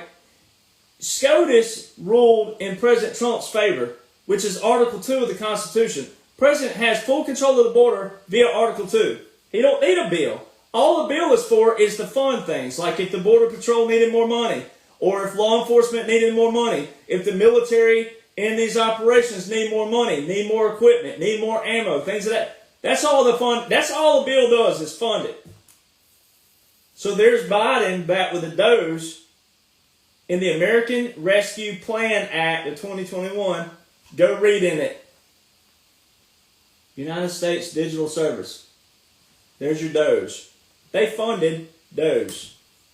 So all these liberals out there calling President Trump a threat to democracy and violating the Constitution, then if you're a rhino and you think that Obama was pulling the strings, that means Biden is, Obama is, Schiff is, Schumer is, Pelosi is. And while conservatives and Republicans and patriots will say yes they are, then you got to have a split with President Trump because he is completely opposite of them. Laws and orders show he's completely opposite. So that's how you separate him from all the idiots out there claiming he's the Antichrist, claiming this New World Order, and that's Illuminati, which is spearhead and military. So every time you say it's Illuminati, all you're doing is crapping on every memorial grave in this nation. But you're also crapping on every special operator of all kinds. Active and secret military. That's all you're doing when you say that. Especially if you claim to be a patriot, Republican, conservative. There's no way to be both. Hate to break it to you, but I don't hate to break it to you. You can't be both. And I've seen a lot of people who have jumped ship and now they're trying to twist all this and say that President Trump, because you don't understand and comprehend laws and orders, now you're trying to say he's one of them. Man. But the good thing is, all of us in control, all of us operating, all of us in control of our emotions, all of us in control, however you're in control, all of us, there's not a thing in the world they can do to stop it. There's not a thing in the world they can do to change it. There's not a thing in the world 4 years from now, 20 years from now, they can't change it. So much has been unraveled, and when all of the gold is reestablished, the silver, when your taxes are leaving, when the gas comes down, when everything now, when President Trump, when they bring it all to the bubble, no one's going to want to go back. See, all of those people are going to be crawling in their holes, but what we got to make sure of is that they don't fake it till they make it, as the saying is. You don't want them in positions. That's why y'all got to stop supporting some of these clickbaiters and these regurgitators, because they don't know on the front. They didn't know on the front, and it's just like Mark Twain's quote. It says, in the beginning of change, the patriot is scorned, ridiculed, hated, and mocked until his cause succeeds. Then the timid will join him, because then it costs nothing to be a patriot. So see, there's a lot of people that's trying to hop on the wagon now and trying to look all cool and like they knew the whole time and they didn't know. Those are the ones that end up getting the positions, but they're the ones that end up getting compromised and bought. So you got to be careful out there, I'm telling you. So, what you're witnessing is the replication of 1776, just slightly different. We're in a new era. President Trump, Elon, they've all said this is a revolution. We've gone through a revolution. All right, it's a replication of it. So when you hear liberals saying, oh, they're going to take us back barefoot pregnant in the kitchen. First off, y'all don't believe in getting pregnant. Or you do, and then you say that men can get pregnant. You got everything just here and here and here. But no, you're not going back 50 years, 60 years, 70 years. Your butt went back to 1776, and you're going to like it, or you're going to lump it. All right, real simple. So see, liberals look the worst. Rhinos are a slight second. If they want to change happened November the 5th, 2024. That's when they were supposed to show up and show out. And the data actually shows that liberals there were like 13 million that didn't even vote because they're pouting and they're whining and saying, oh, it won't matter anyway. So why are they in the streets parading around? Now, some of the street stuff, some of it, not all of it, but some of it's resistance groups, meaning special operations, meaning that they're there to bring people attention to something. All right, so some of you got to be careful with that. All right, don't take power into your own hands. All right, some of them are actually, some of it may appear to be bad, but it's to bring attention to a certain topic or a subject. All right, in that certain region, in that demographic. So you got to know special operations a little, because that is part of it. Riots and things of that nature. When you go to page 11 of the Special Operations the Pocket Guide, Special Operations Unconventional Warfare Pocket Guide, go to page 11 and read that pyramid. That's your resistance pyramid that was put out in 1966. All right, 50 years later, Jubilee. All right. So if they want to change, November the 5th. Now here's where you quell them and you trap them. Everything has a trap. A good trap. Not a bad trap, but everything has a good trap for them. Everything has a liberation for them if they accept it. Which most liberals won't, because they're just atrocious. But if you have a rhino friend, if you have someone on the fence, when they say, well, liberals right now on X, they'll get in their phases where they say President Trump cheated in this election. So rhinos say that the Democrats cheated in 2020, and now the liberals are saying President Trump cheated. So which one is it? All right, that old saying that we're splitting hairs here, they ain't splitting hairs. Which one is it? All right. So that they'd have to believe that, again, that who's the fundamental foundation who cheated. Meaning that there's a group of people beside the president that would have to be controlling these systems. Because we're now into dominion systems. We're in electronics. We're in systems. Now, we're going to get to the Republican side of that first. But let's go, well, I say first, but we'll get to that in a minute. Let's go to the liberal side. Executive Order 13848. That's the trap. It's got a national emergency attached to it. That's one of the 8 that Biden continued. That makes no sense for Biden to do. It says in there, it specifically says a line in there, although no foreign power has altered the outcome or vote tabulation in any United States election. Altered the outcome, that could mean on a federal level, state level, but since it's talking about presidency, it's saying altered outcome or vote tabulation. Altered vote tabulation. That's, you got to take the key word here, altered. Altered the outcome or altered vote tabulation. Outcome just means the whole thing. Then it says altered vote tabulation. Guess what vote tabulation is? January 6th. Although no foreign power has altered vote tabulation. So why did Congress, to the normal people, even though I know it's an operation, but take the slice of pie again, why did Congress break Title 3, Title 18, Title 52? How come they didn't dispose of the objections in the Arizona count? The whole world as a witness saw that. That's why liberals look atrocious. So when you go back to 2020, when you hear Republicans and conservatives and rhinos complaining about, it was stolen, we can't move forward till we can fix 2020. You sound just as atrocious. You sound just as bad. Because Executive Order 13848 was signed September the 12th, 2018, which was 2 months before any election under President Trump. That national emergency was declared 2 months before November 2018, which would have been the first election under President Trump, not the presidential. That executive order was signed 2 years and 2 months before the presidential election. And then he told you before the election of 2020, we have it all, we've caught them all. See, if you knew laws and orders and what was in place and what they meant, then you wouldn't be talking that the 2020 election was stolen. This was an operation.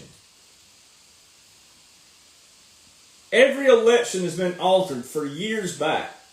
Federal, state, local. This wasn't about 2020 alone. That's why Republicans and conservatives look so selfish when they talk about that. This is about liberation, period. All right? And if you knew the laws and orders in place by the man you claim to support, the man who put it in there, the man who the election was stolen from, if you knew his actual laws and orders, you wouldn't be saying that. You don't need to say that. It is null and void when you say that. You don't have to talk like that. The liberals are trapped. They're the ones who look the most atrocious. They're the ones, the Democrat. But it's also some Republicans, Romney, a bunch of them. They've all been called out by President Trump. When he gives them a nickname, that means they did something. It means they had a hand in it. Now, they may be just a pawn used for a little while, or they may be a big pawn. P-A-W-N, pawn. All right, not a pawn. They're all trapped. They can't go nowhere. All right, tariffs.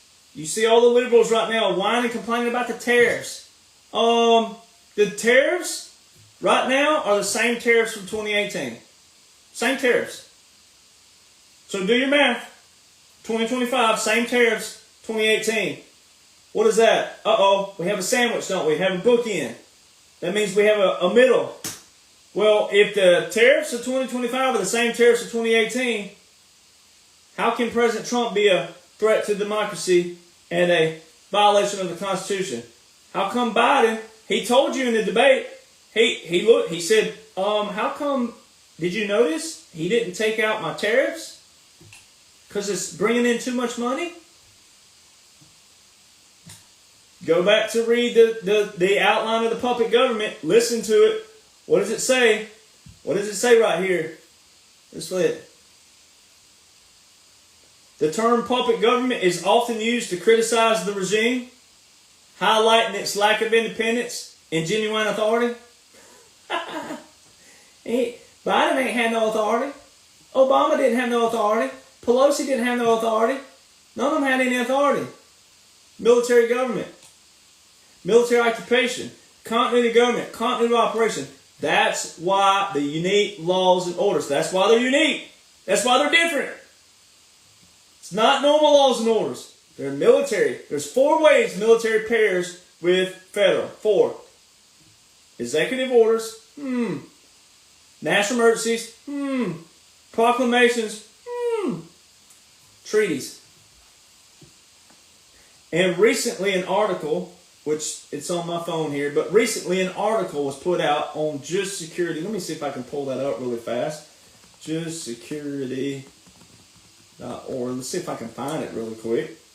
And they're talking about this, and they're talking about how they're trying to make a case, right? This is lawfare again. No, there's way too many articles that popped up. But they're trying to make a case on this website, and they're lawyers, right? And they're trying to say a certain thing. They're trying to act like that, oh, well, because of this, because President Trump did, and it's like, no, you got to look at the whole thing. And these are lawyers now. Now, President Trump has the bigger picture. Everything's under control. But again, little organizations like this is why I tell people, don't click on the website. Sometimes I show it to you to show you the lawfare. Don't go over there and give them all these runs and on algorithms, etc. All right? But they were saying a certain thing, and I'm going to highlight that later in a post. But these tariffs, right? President Trump, if he's a threat to democracy, if he's a violation of the Constitution, then why didn't Joe undo the tariffs? If Joe was real, but he's not real. He wasn't real. Laws and orders show that. You just got to know straight up laws and orders. It's all it boils down to it. You don't have to be a lawyer to know the law. You don't have to. And that really, tariffs aren't really, well, they are. They're putting an act. All right, so if you go to Congress, you can go to Google. Go to Google. People say don't use Google. Use Google. Show them that you know. Even though, again, Apple, Google, Amazon, they've all capitulated to President Trump. They've all donated to President Trump's inauguration. So use Google. All right, but even if you still thought they were overran, use them. Show that you know this stuff. So when you go to Google and type in these things, type in the Congress, put in CRS report, comma, .gov, comma, and then put in tariffs. Watch it, what it pulls up. President has control of tariffs. All right, and they put this in the Trade Expansion Act of 1962 and the Trade Act of 1974. How old were you in 1962? How old were you in 1974? Some of you ladies ain't going to tell, are you? No, you're not. All right, that's how long ago that it's been put into place, the president and tariffs. See, this is why liberals look atrocious. This is why Republicans, conservatives, you don't want to look atrocious. You want to know these things. Doge, we've already gone over Doge. All right, here's some executive orders that Biden didn't revoke that didn't have a national emergency, so it means they're still in place. Executive Order 13773, that's your executive order of the transnational crimes. All right, it accompanies two of Obama's. All right, that's put into place. But they're on the Department of Justice website for the OCD ETF, the task force for this transnational crime. That OCD ETF is what President Ronald Reagan established in 1982. All right, so on the main page of the OCD ETF, Executive Order 13773. So why didn't Biden undo that? Why didn't he revoke it? All right, 13784. That's your opioids crisis. President Trump's the one who went against opioids. All right, he's the one. Again, Executive Order 13784. He's the one that says, follow the money. Remember that term? Why have people forgotten all this? Follow the money. Follow the money. And he said what? We're never paying for it anymore. Someone else will. He talked about NATO. He got NATO in place. All these things have taken place. When people say, I can't see anything, you don't know what you're looking at. If you don't like me yelling, I'm not yelling. It's called passion.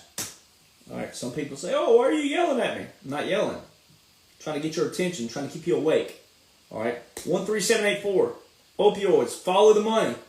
2018, the Army announced 26 of 31 brigades will be trained with $572 million for our next wars will be in mega cities, not inside them, but beneath them. Beneath them, subterranean warfare, tunnels. President Trump is the first president to implement a strategic plan for subterranean warfare. 2019, Army publication, woman, female, lady officer, writes the publication. I believe her name is Haley Mercer, something like that. Ladies, female, wrote the publication. $572 million being spent for subterranean warfare. It talks about Hamas. It talks about Egypt and Gaza, cross-border operations. In 2019, 2020, 2021, 2022, 2023. Alabama hillbilly math? Do we need to do it again? 2019, 2020, 2021, 2022, 2023. Depending on how you want to do your math, 5 years, 4 years, however you want to do it. If you want to do the fingers, with 4 fingers and a thumb, or the in-between, however you want to do it. That publication was written in 2019 telling you what is going on from October the 7th, 2023 to present day in Israel. Because in October, November, and December 2023, New York Times said the war has now gone to the tunnels in Israel. Tunnels, underground warfare, subterranean warfare. 2019. Female officer, tip your hat to the ladies. Ladies, pat yourself on the back. Written in history, $572 million. Canadian manual, Canadian Army publications, validates it. We support U.S. and Israel operations, $572 million. August 2019, Washington Examiner, New York Times, all of them had articles. Armies, next wars, inside mega cities, not in them but beneath them. August 9th, 2019. Same August 2019, Jonhson and Jonhson loses a landmark court case in the state of Oklahoma, which voted, every county went red for President Trump in the state of Oklahoma. Oklahoma is the most official Republican state. Every county in Oklahoma went red. Every county in Oklahoma. Opioids case. Jonhson and Jonhson loses. Guess what it was? Opioids case again. Executive Order 13784, never revoked by Biden. Johnson & Johnson forced to pay $572 million. Oh, what a coincidence that is. Opioids case, opioids, executive order. Also 2019, subterranean warfare gearing up, $572 million. Deep state.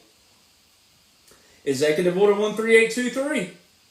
President Trump, February 2016, he heard Obama say something on TV about shutting down Guantanamo Bay. President Trump said, no, we're going to keep it open. He wasn't president in 2016. February to November. Why didn't Congress shut it down? Why did Joe Biden campaign all of 2020 that he was going to shut down Guantanamo Bay? If he had power and authority, why didn't he shut it down? How come Biden never picked up a pen? Executive orders, again, ladies and gentlemen, do not require legislation. They don't require Congress.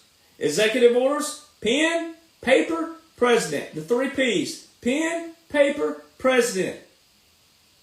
How come Joe never revoked Executive Order 13823 from January the 30th, 2018 by President Trump, which was an executive order to revoke Obama's executive order to shut it down? President Trump revoked Obama's. What did old Biden say over here again? In this quote, January 2024, about the border. I've done all I can do. Just give me the power. So he don't have power of Article 2 of the executive branch. That means if he don't have the power, which is Article 2, executive branch, presidential authority, then that means he don't have authority for anything. If he don't have authority for the border, he don't have authority for anything. This one article from Newsweek, January 30th, 2024, validates everything. Validates the puppet state, government in exile, shadow government, military occupation, continuity of operations, continuity of government. Because Biden, okay, for the people who wants to still argue maybe, you go over to January the 19th, 2025, the very last full day of a presidency, January the 19th. The very last executive order on the federalregister.gov under Biden's name, the very last executive order that you'll forever see of the regime.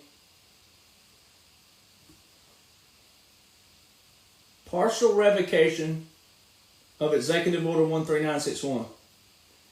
If Joe Biden was president, and if President Trump was a threat to democracy, and if President Trump was a violation of the Constitution, then why would Joe Biden let an executive order run from January the 20th, 2021 all the way to the last full day of presidency of a president that was the executive order for a continuity of government? Because that's the last executive order on Biden's record, is the partial, not full, partial revocation of Executive Order 13961, which is President Trump's executive order from December the 7th, 2020, that invoked the continuity of government and continuity of operations for the executive branch. That FEMA followed up with on January the 1st, 2021, with the reconstitution of the executive branch implementation. And then the 3 cannons, which told you all of January the 20th was not an inauguration day. It was a distraction. Because they knew most Americans didn't know what military personnel, veterans like myself, knows. They knew that. And it was perfect. And you look at God's timing.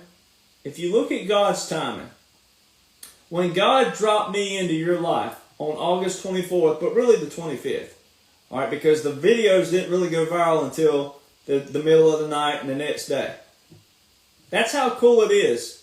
Paul Revere, President Trump just signed the 250th anniversary of the Lexington and Concord. Paul Revere, the Midnight Ride.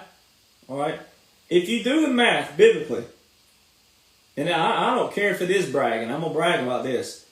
Paul Revere, depending on what calendar you use, Paul Revere and I, though, were the same age when he made his midnight ride. The Redcoats are coming! The Redcoats are coming! Get ready, boys! When I was on that video giving everybody hell, especially people who were all kinds of rude during 2020 and everything, and it festered up, and I just said, you're a disgrace to America if you do this, blah, blah, blah. That, Paul Revere and I were the same age. Same age.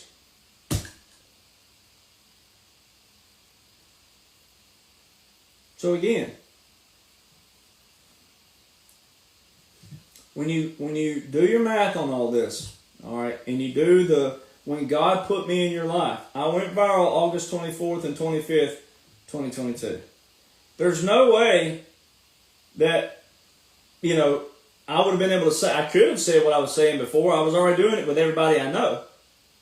But see, when you think about what people believe versus what they know, and then what they don't want to believe versus what they don't know, when you do that, look how long that I've been talking to you, 2.5 years, going on 3 years in August, all right? Look at the people who still want to argue straight up laws and orders. Now, there's a difference in liking the laws and orders versus are they real or not. You don't have to like them, but if you hate them and if you loathe them, they're still going on.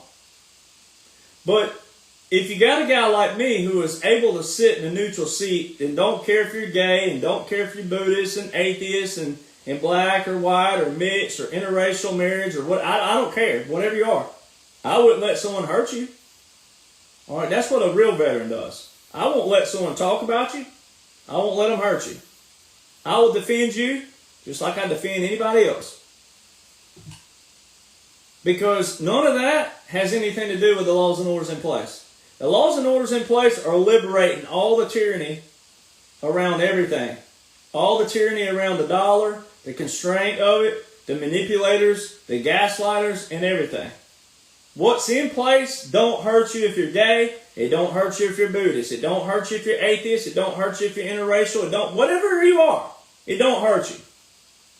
It takes away funding from things that the majority don't like and don't want. But, again, it puts a re-emphasis on education of how our government operates and functions from federal, state, and local. It puts a re-emphasis on it. It cleans everything out and gives it a clean slate. And then we can talk about this and that and this and that. If you think we've progressed to where we can be to where, then we can talk about that when we get a clean foundation. That's what's taking place. So a lot of you out there, you look atrocious. There's no other word for it. You look ridiculous. You look atrocious. And no matter how much you hate something, you're actually hating something that's actually pretty good. Because a guy like me can sit in a neutral seat and say, this is what's going on. And see, to tie that in, well, what's taken place recently, there's always something that can show you an example. All right? Like Ukraine. All right? Look at all the liberals and even rhinos, but look at all the liberals who went all stir crazy over wee man. I call him wee man like Zacchaeus in the Bible. Wee man in his non-suit goes in with President Trump and he's looking like he's standing up, and the liberals said, oh yeah, he stood up to President Trump. He showed him. Yeah, he showed him all right. He signed that original deal. Ha ha ha ha. Yeah. So see how atrocious they look? Why did wee man sign the original deal? Wee man really stood up to old President Trump then, huh? If he signed the original minerals deal. That's what took place recently. Where were the liberals on that? They're not, because they have no foundation. And they don't even know why they're mad. They don't know why they're upset. They don't even know why they look atrocious and ridiculous. So Republicans, conservatives, patriots, you don't want to look like that either. The original deal that President Trump, so see, that don't just show that President Trump made this deal. You got to look at the bigger picture. the bigger picture was that was strategically planned. It was strategically planned. Because all the laws and orders in place around that one little intricate little deal outline it's a strategic plan. So when people take a slice of the pie, that's okay if you put the slice back though and look at the bigger pie. Look at the whole pie. Executive Order 13912. President Trump federalized 1 million reserve components active duty. Executive Order 13919. He directed Secretary of Defense equal authority. Alright? We've already gone over 13961 and 13963, but those are all executive orders that Biden didn't revoke that don't have a national emergency with them. Alright? Look at New York. Look at Texas. Alright? The only order in place, federal, that federalized the National Guard active duty, the only Title 10 order that applies to New York and applies to Texas is Executive Order 13912 from March 27, 2020. So when you hear people say that's 5 years old, doesn't matter. It doesn't matter. Especially when you look at the bigger picture, the 40,000 foot airplane view, and you look down of the canvas of all the laws and orders in place. There is a unique starting line. November the 8th, 2016, there's a unique starting line. But really, by theory, January the 20th, 2017. Either one of those are perfectly fine to use. And you can really go back to the escalator. But as far as the actual visual operation starting with the laws and the orders, then you can use those 2 dates. Alright. It's there. And everything in between is unique and different. It's not 4 years, and this a 4 year. It's not real time as far as the laws and orders, the strategic part of it. It's not.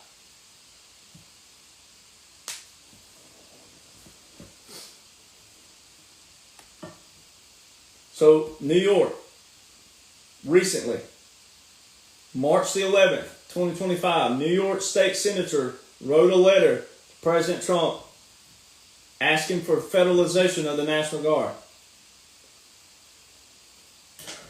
There's 8,200 National Guard from New York right now operating with civil operations.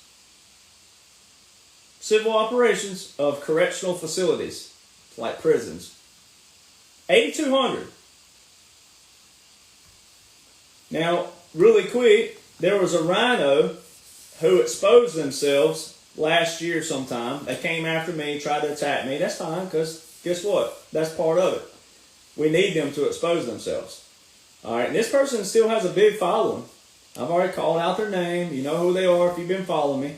No need to give them more publicity anymore with their name. But they shared an X post, a tweet, of some low-level bullcrap, fake page probably, but still, saying that the military doctrines are specifically in place to keep the military from operating in civilian capacity.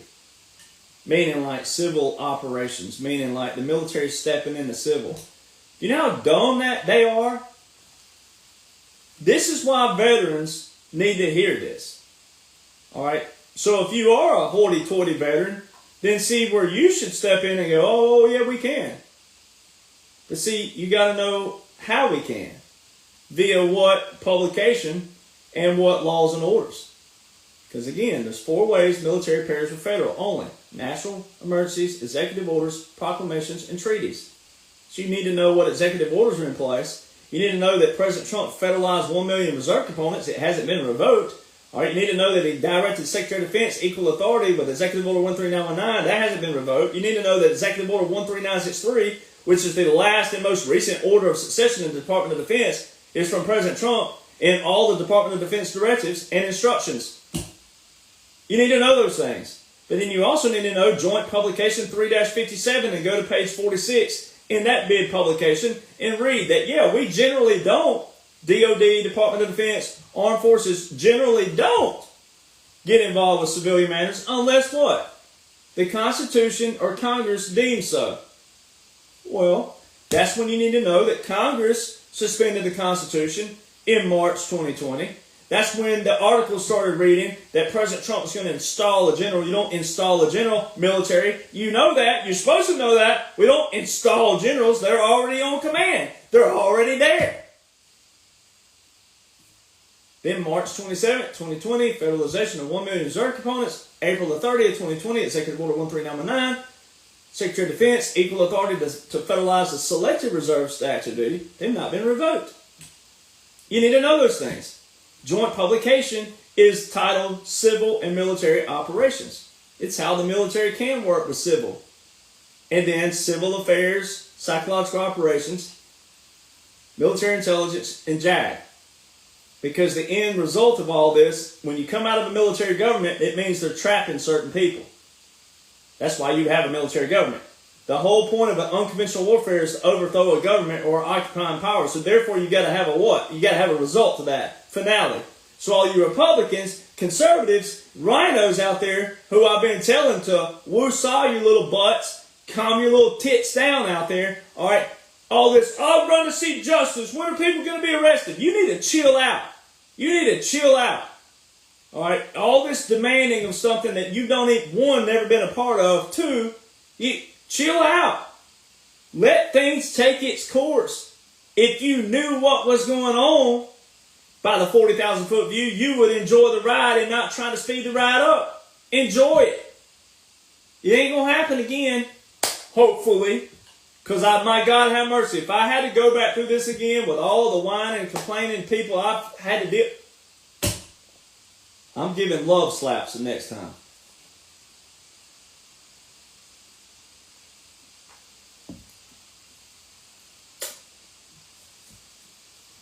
So, you got to know the military part of it. There's only one, and there's only one way they could have done this lawfully. Lawfully, ethically, morally.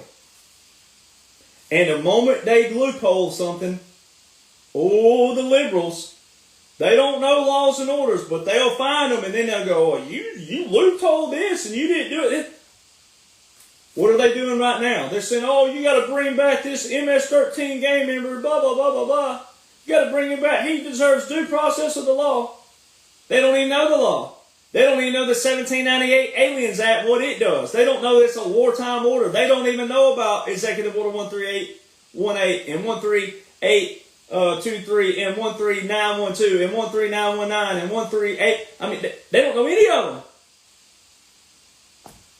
But the moment someone loopholes something, and then the moment the military government were to loophole something, were to cut corners, guess what goes out the window? Integrity, honesty, transparency, accountability, responsibility, all of it goes away. So you would have no foundation to stand on. You'd look just what Congress looked like for the past 70 years. Longer, but for sure 70 years. You'd look like the career politician political game they established. That's what you'd look like. So that's why Republicans, conservatives, which will exclude rhinos because they act like liberals too. Patriots, Republicans, conservatives, you don't want to look like them. And you want to be confident, cool, calm, collect, with some passion. All right? But that's what you need to be right now. Because that's what you're witnessing. So like all the times when you hear President Trump say, puppet government. When President Trump says, if I were your president, if Biden would have done this, if Biden would have done that, if this... Do we have to go back and read it again? Yes, we do. We'll read it again. The term puppet government is often used to criticize the regime, highlighting its lack of independence and genuine authority. So when you know the laws and orders that made President Trump a supreme commander, wartime president, military governor, which is unique. Yes, it sounds far-fetched when you first hear it. Absolutely. Unique and different. But that's why it's called unconventional warfare. It's not conventional. It's not boots on the ground, kicking in the doors where you can see it. It's unconventional for a reason. It's irregular for a reason. Yes, you've seen some regular forces and you didn't know what they were doing, but most of it's been irregular forces. Underground, clandestine, secret military, secret operations, covert operations. There's been a few overt, but it's mostly been covert. The cartels, the drug trafficking, child trafficking, sex trafficking, human trafficking, all has been cleaned out. They didn't need you getting in the way. Because you know what Americans will do? We know them. We all know them. When you're trying to go through on a 2-lane interstate like they got in Alabama, Louisiana, Mississippi, and the southern states, the 2 lanes, and there's a wreck, and it's got 1 lane clogged up, what do most people do? It's going slow because most people are putting on brakes and wanting to look over there and see what's going on. Keep going. Quit looking. Get through. That's what Americans would do. If it was all publicly announced that, oh, well, we're going into southern Arizona this week, you'd have a bunch of people going down there, going to say, oh, what can I see? And you'd have all these investigative journalists that's all of a sudden all over the internet. Everybody's an investigative journalist. You'd have all them going down there going, I'm official, blah, blah, blah, blah. Getting in the way. Then you have your real actual credentialized, that's what my word for it. You'd have all your press with actual credentials getting in the way. Because they're the ones that don't know the laws and orders, don't know the procedures and rules and process and operations. They get in the way. That's why they teach you in even basic training in the military. They teach you how to talk to the press. They do phony interviews to teach you how to talk to the press because they get in the way. I have full press credentials right now. I can go with the military anywhere. I can go with government, anything. Right now, I have my number. Department of Defense. I don't though, because some of it I know they'd be whining and complaining because you'd be in the way, and even I would know what to do. But again, I've been there before. I've been on the other side of it. And I respect our military that's still in enough as a veteran. I'm not that hoity-toity veteran that thinks I'm better. Let me go down here and be with it. No. So see, that's what you're supposed to do. And you veterans out there, you need to set aside what you did in the military. Nobody's taking away what you did in the military whatsoever. I'm not, and nobody will. But what you did in Iraq, what you did in Afghanistan, Bosnia, Somalia, Kosovo, Beirut, Lebanon, it don't matter. It mattered then. It mattered for those missions. It mattered for that war, that battle, that conflict. But it don't matter what's going on right now. What you actually did, what your MOS was, what you did, doesn't have anything to do with this. It adds value to it when you know the laws and orders in place and you sit down with your friends and your family and you say, do you know what's going on right now? This law, this law, this law was invoked here, here, and here, and it outlines this, and it's this, this. When you do that, then you can say, hey, I'm a veteran. If you're retired, if you're whatever you are, then you can say, hey, look, I'm a veteran. You can trust me. I'm a veteran. I did this. If you want to do it that way, but you still shouldn't brag about what you did. Everyone I've ever known that's had a Purple Heart, you wouldn't know it. Everyone I've ever met that's had a Bronze Star, you wouldn't know it. Everyone who you've ever met that had any kind of accolade, you wouldn't know it. Especially the older generations. You wouldn't know it. So why is it that we have veterans who are all military-industrial complex? There's a lot of from about 50 years old and under. Why? Why are you putting down soldiers because they didn't see what you saw? Make that make sense? Why are you putting down soldiers because the Department of Defense and the Pentagon didn't select them for what you did? It's not in their control to do that. It's not in anybody's control to do that. Somebody's got to be the cook as well. So why are you putting down certain soldiers? Why? Why do veterans do that? That makes no sense to me whatsoever. And then the other thing is you don't have to be a veteran to know what's going on. So look at all the people, the 94th percentile who are civilians who've never been in the military. If they can know what's going on, why don't you? So see, you're only going to look atrocious if you do. The longer your DD-214 is, the more badges you have, the more medals you have, the more ribbons you have, the more accolades you have, whatever it is, you're only going to look even worse when you say that this is all hogwash, or it's unconstitutional, or it's this, or it's that. Anything that's negative, you're only going to look worse. And I've tried to warn you. I've tried to be the same thing that every other soldier's ever had in the military. Every now and then, every single body has had a boot in their rear end, or a cussing, or a talking to, as the saying is in the South. Every single soldier has had to have that little fire lit under their rear end. Every soldier. Everybody's ever been through it knows you've been chewed out somewhere in your career. You've been chewed out. Somewhere in your military, you've been cussed at or cussed to. You know this. So see, this is why civilians need to take a chill pill with veterans. We have certain ways we talk to each other. All right? We put it just direct, straightforward. So every veteran, you have any veteran against Trump, that crew, it ain't a lot of them, but that crew, you look atrocious. Vietnam vets against Trump, you really look bad. All right, you guys were the most mistreated out of all the veterans in every kind of conflict. You're the most treated. You definitely don't want to do that.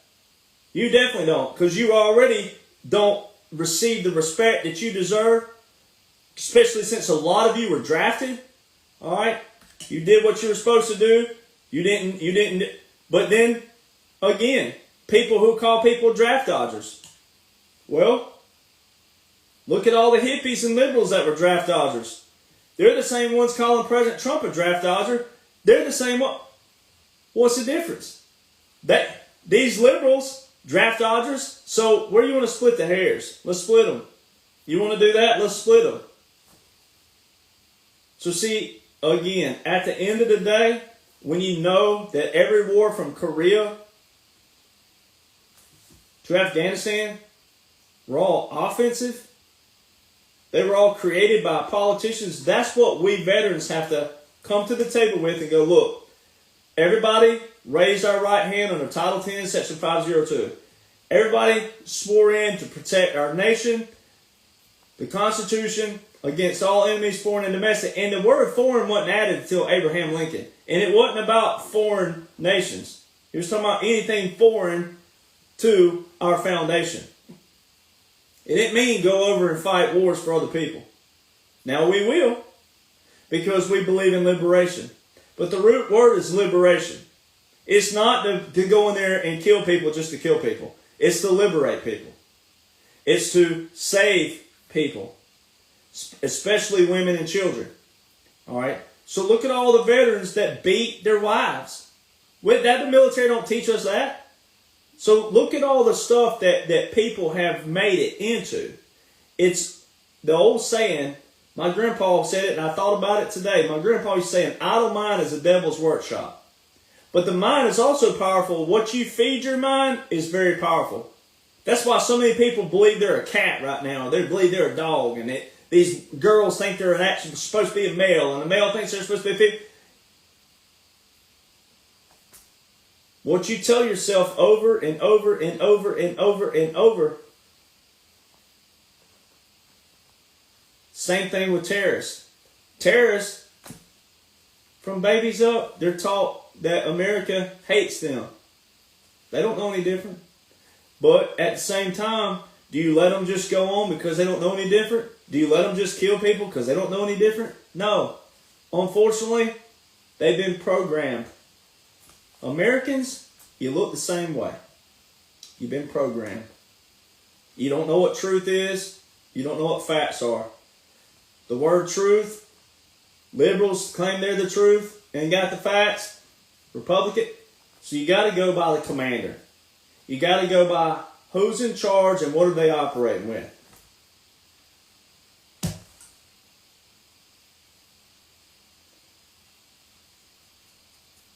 But the very thing that makes us unique and different is the Revolutionary War.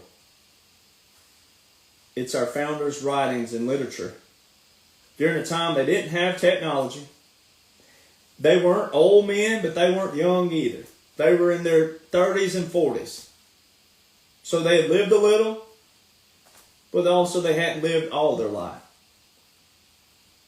And they wrote this literature. And that's why the Federalist Papers are also important. I highly recommend going and reading the Federalist Papers. It'll help you out a lot. So, veterans, I love you. If there's anybody for you, it's me. And God gave me a platform, and I have to be careful with it. And I am. I don't promote certain things on my profiles for certain reasons. All right? I don't endorse certain thing or whatever it is. I don't do that for certain reasons. Because God gave me a platform. But I'm to be neutral. And I am neutral. That's why in the military, I have sergeants who will tell you this, that I was the guy who could go in the middle of two people fighting and get them to, maybe they won't like each other at the end of the day, but I could get them to get the job done, whatever it is. Why are we arguing here? All right? Don't mean that you got to go soft and be a wuss or be a sissy and all. No, just saying, hey, look, separate. Go take a hike. Go take a walk. Go over there. Do this. So it's the same thing right now. God gave me a platform. I don't abuse it. All right? I don't do certain things that I could have done. I've been offered all kinds of stupid money like you would never believe. But the moment I do that, which I would never do, but the moment if I did do that, guess what it would do? Everything. Integrity. Everything. If I were to take money and start doing this and and I've had people offer money to buy my platforms. Just completely give them the name and the password and all that and be done. Why? I ain't never seen anybody jump in one of them boxes that we call a casket and come back. I've also never seen anybody come back and tell me that, hey, save all your money because you're going to have it on the other side. All right? Because what would happen is if I'd already seen somebody by now come back from one of them boxes, I would have died when they came back and told me. So I wouldn't have had money saved up anyway. That's how that would have happened. All right. Not that I'm afraid of anything like that, but if I see a ghost, then y'all gonna know because it's gonna be my time too. All right. So there's not enough money in the world to do that. I love what I do. And I love this, but I love people.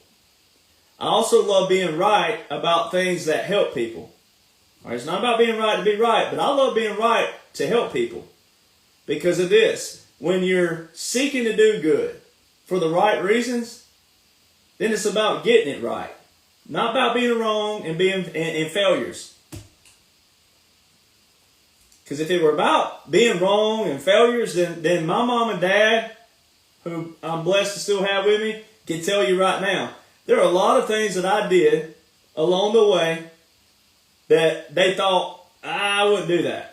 I need a steady paycheck. Or I chased my dreams. I made them come true. I don't highly recommend that to parents out there if you have children who are wanting to be a country music singer when they're 10 years old, 12 years old. I don't recommend that. That's me and my personal belief. Because it ain't just having a dream and moving to Nashville and, it happens. No, it don't work like that. All right. So, see, I made decisions and it worked for me. It just happened to work for me. I've had Billboard hits. It worked. But getting there wasn't easy. I failed a lot of times. And I made some decisions a lot of times that made my mom and dad scratch my head. Alan Jackson has a song about that. Made my mom and daddy wonder where my good sense went. All right. To do what I do. All right. But again, failure don't mean that you're a failure in life. All right? Bankruptcies. When people talk about bankruptcies now in business are a strategic plan. So when all these liberals talk about President Trump filing bankruptcy, he did it in business plans. It had nothing to do with his personal finances. That's how atrocious they look when they talk about that. You know, talking about, oh, he ran this company in the ground. Look, when I was at Colorado State University, who has to claim me, liberal college, when I was out there, we had an investor come in and speak to a class. We had a bunch of people speak, but one investor in particular stood out to me. And someone asked him, because he was one of the most successful we had, he told about how many companies he had that took off, that he invested in, that he was not the owner of the company. He just he gave them the money, the capital to get it going. And someone said, how many on average do you invest in a year? He said 10. He said, I put up at least $1-2 million for 10 companies. So do your math. But only 2, he said on average, only 1 to 2 make it. But he said the 1 to 2 that make it make up for the loss of the other 8 to 9 losses. So see, everything in life is still sometimes a gamble because nothing is promised. We don't know every step of the way. That's why I tell you, Republicans, conservatives, and patriots, don't worry about tomorrow. Quit worrying about tomorrow. If you'll know the laws and orders in place right now, you have enough to study on from today backwards to keep you busy to not even worry about tomorrow. Because if you read everything in place, that all these people watching gave me #1 bestsellers, these are #1 bestsellers. Not because of me, because of people. And I don't forget those people. And I'm thankful and grateful for those people. That's why I walk the line. That's why I walk a fine line. But also, I'm not a sissy either. All right, see, that's why it's important for people to realize when I've called certain people out in the past, you know, a lot of people think nerds and book nerds and smart people and people with IQ can't be tough. Yeah, you can. Yeah, you can. Like President Trump said, sometimes you have to put people in their place, just simply because of right and wrong reasons. All right, so that's why so many people need to get off the high horse, get on the President Trump train. All right. World leaders, generals. It's bipartisan. Multiple nations. It's bipartisan. What you're witnessing, you have enough from today back to 2017 to feed off of and catch your way up to see that this is a blueprint, a strategic and special operation taking place. And again, as I close, if President Trump is a threat to democracy, if he's violating the Constitution, then why didn't Biden, Obama, Schumer, Schiff, Pelosi, Warren, Sanders, AOC, and we can keep going,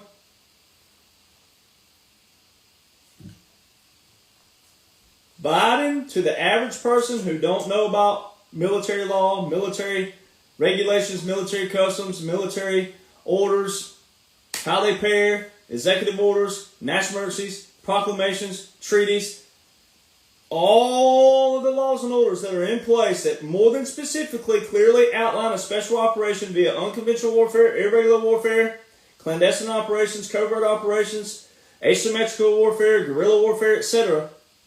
All for the average person,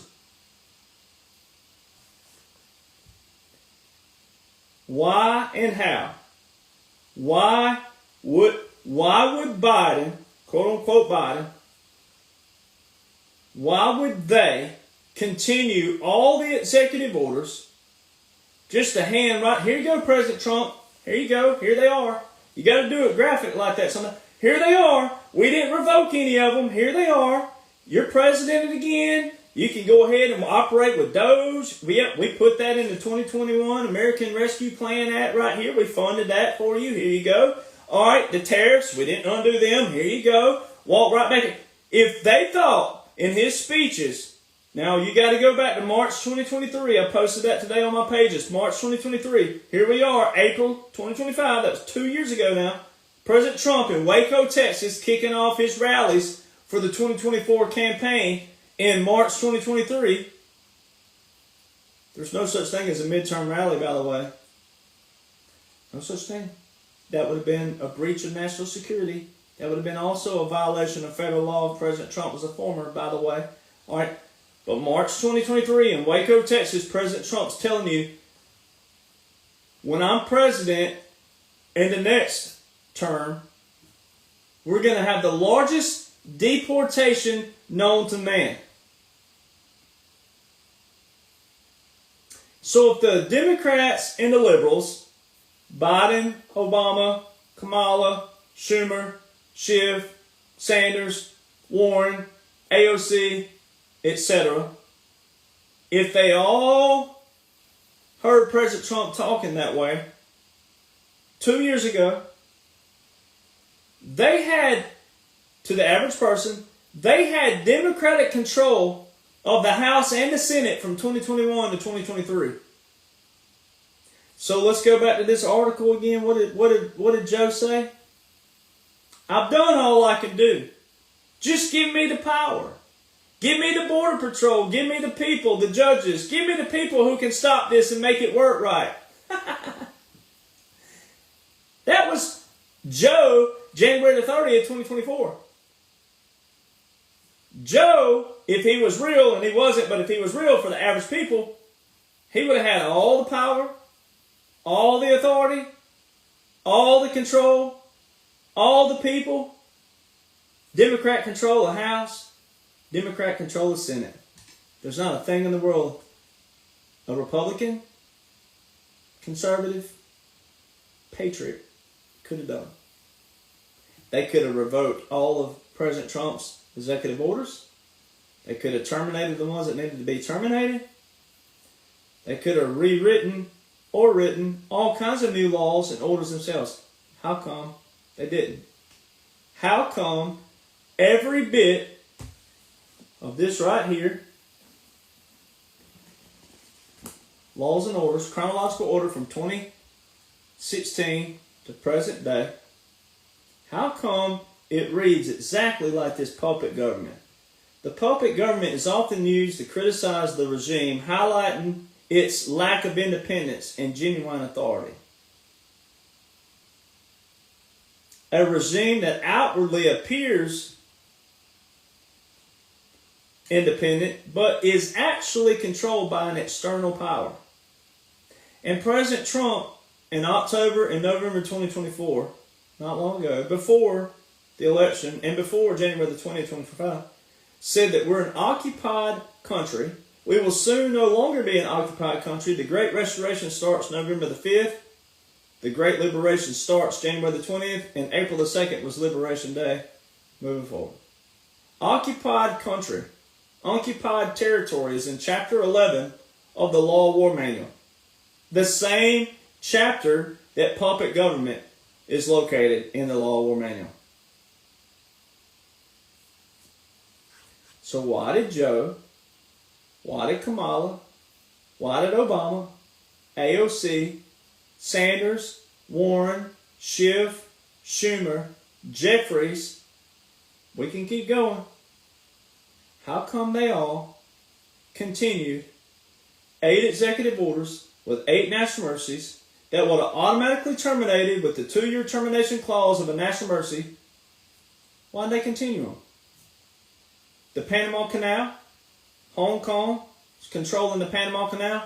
Executive Order 13936, July 14, 2020. That's one of those with the national mercy that Joe continued. Why? So Joe and Kamala and Obama and Jeffries and Schiff and Schumer and AOC and Warren and all of them are also taking back the Panama Canal? Is that what we're going to go with here? Because you only have 2 options. Either they're all a part of this greatest operation on the man, because what President Trump has done to the swamp and what they've done with Doge, you wouldn't have the libtards all in a frenzy over here and going all stir crazy and acting like idiots if President Trump was a part of them. So there's a clear separation. So all you dumbasses out there who claim that President Trump is the Antichrist and New World Order, you really look atrocious. Which one is it? There's no way they can be in the same boat because President Trump is annihilating. If the liberals can see that President Trump is annihilating the deep state and the swamp with Doge alone and terrorists alone, which one is it?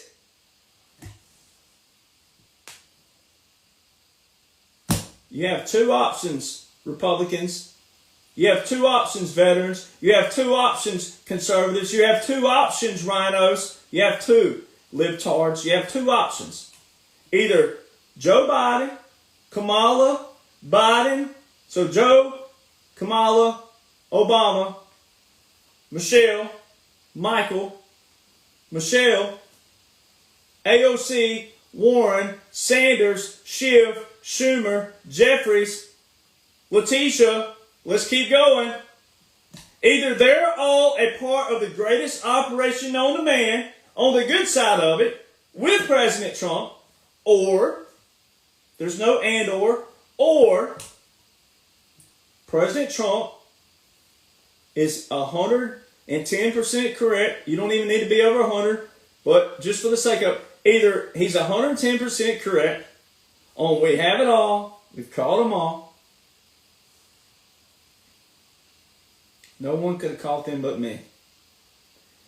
The Biden regime, China, Ukraine, all of the things that I've outlined and can't outline on one video. I could, but it'd be real long. But either he's 110% correct on Ukraine and the uranium one, the $145 million Clinton deal, all of it. Either he's 110% correct on that, or they are also part of a good operation, and they've tricked everybody in a special operation from that side of it. You have two options. But because the liberals know and feel, but also believe, and seeing what they're seeing, that President Trump is annihilating what he's annihilating, there's no way possible outside of special operations, but it couldn't be all of them. There's no way possible, though, that all of them are part of the good side of the operation. No way. And therefore, that brings you to your crossroads of your options. Meaning, you only have one or the other. You can only choose one. It's like Elon told you, you're at the crossroads of civilization. You can only choose one path. Which one is it? Because the laws and the orders currently in place, currently invoked, it don't matter that they're 5 years old, 4 years old, it don't matter. It don't matter it's 1798. Doesn't matter. As President Trump, all he would have had to done in a normal setting, which you don't have to, but in a normal, all he had to do is say, hey, like he told everybody in November 2022, he said if they're going to investigate me, they got to investigate every president before me immediately. Because all he'd have to do is say, well, 1798, y'all didn't revoke this. All the Congresses from 1798 to present did not revoke this. Why is it still on the papers? Why can't I invoke this?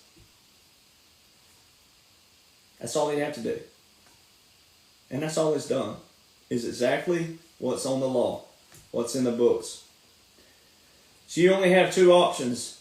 No matter who you are. Veteran, Republican, conservative, liberal, rhino, whatever you are. You have two options. Because the laws and the orders currently outline a special operation, strategic plan, strategic operation via unconventional warfare, irregular warfare, guerrilla warfare, asymmetrical warfare, via clandestine operations, covert operations, all forms of underground operations, subterranean warfare. They clean out of the federal government. They have flipped the financial systems all over the world. You've seen the BRICS. You've seen the resetting of currencies in Iraq, Zimbabwe, the United States, etc. All right. They're getting everything up and rolling. All right, Doge, cleaning out. You've seen them find all these dead people from 120 years old to 360 years old receiving at least $2,000 a month. And President Trump told you it ain't actual dead people, that it's people behind there. It's going to be some names. They're going to unveil all this. Medicare. Look at all the stuff that they've been, look at all the grants that they stripped. Look at all these grants. That's why you're hearing all the talk about Harvard and all these different big institutions, that their grants are going to be taken away. Their tax exemption is going to be taken away. Where were the kickbacks going? Why are people so mad that we're unveiling where these kickbacks were going? I heard this earlier, which I'd already known this, but I'm going to quote it from another patriot out there, another secret military, all right, saying there's only two reasons why people could be getting mad. Only two. Either they're a part of it and they're getting kickbacks, or they're just absolutely atrocious, don't know what's going on. That's going to be my two options. Because you can know what's going on right now. Via laws and orders, you can know what's going on right now without being a veteran, without being an attorney, a judge, or any kind of title, any status. You can be in the know via laws and orders what's going on. So they either are receiving a kickback and they're connected to it, or they're just absolutely atrocious and ignorant and all the other terms. But you can know what's going on. So again, why are they acting atrocious? Why are they acting that way? Where were the kickbacks going? Where are the back doors? Well, that's what President Trump knows. We have it all. We've caught them all. We've got it all. They tried to delete it, but we have it. They tried to do this, but we have it. I don't know what could be better on Easter weekend than knowing all of that. Tetelestai. It is finished. That is what Jesus Christ said on the cross. Tetelestai. It is finished. All right. Now, I've never put President Trump anywhere remotely close to Jesus Christ, because he's a man just like everybody else. But I can tell you what, right now, by laws and orders, and knowing the foundation, and knowing the literature of our founders, and knowing the Declaration of Independence, which came before the Constitution, and knowing the order of everything, knowing the order of the three branches of government, also knowing how the three branches of government are supposed to operate and function, all right, and knowing what's taking place. Again, 2017 to 2021, Article 1, clean out. 2021 to 2025, Article 2, clean out. 2025, all you've heard now are nothing but judges. Judge this, Supreme Court this, judge this and judge that. It's all an emphasis on the judicial branch. Article 3 of the Constitution. It's a reset of our foundation, but when a long train of abuses. Go read the Declaration of Independence. And what they had to do was clean it out from the top to the bottom, because too many on the bottom were so atrocious. Look at, it's sad that I have veteran brothers and sisters who have no clue what's going on by the very laws and orders of which we liberate people, save people. They don't even know the laws and orders of which they serve under that are good, not bad. The military portion, even separate from the federal. But this time there's a pairing and it's all good. It's nothing bad. It's sad that we have veterans who have, look at all the Republicans, look at all the conservatives, look at all the people who say, well, I don't have the time of the day to sit and know what you know, Derek. I don't have, you got to make time. You have to sacrifice something that you do, hobby, sacrifice a football game, sacrifice a game of golf, sacrifice going shopping. You have to sacrifice. I've done it. I'm sitting with you on a Saturday night because I want to. But I'm sacrificing. I've sacrificed. How come I had time? How come I had time to do this? How come I had time to know what I know? How come I had time to study and read? How come I had time? I still write songs. I still play music. I still record, go to the studio. I have time for daily. I have a family. I have a couple of friends. I have time to do things. How come I have time? Look at the bottom level, we the people, that the Declaration of Independence and our whole foundation stems from. We the people. Look at the people who don't know the simplicities of government, the simplicities of the three branches of that government, the simplicities of the Federalist Papers, the simplicities of the literature of our founders, the simplicity of the military. Look at the veterans who don't even know how the National Guard are activated or federalized. Look at the veterans who don't know how the reserve components are activated and federalized. Look at the simplicities that people don't even know the simplicities. And then when you hear your friends and family, why would it look this way? Why would they crash the economy? Why would they do this? Why would they do that? Why? They don't even know the simplicities to even comprehend the why.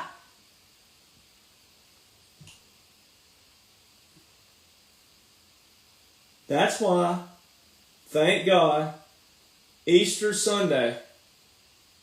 Thank you, God. Thank you, God, for sending Donald John Trump to this position.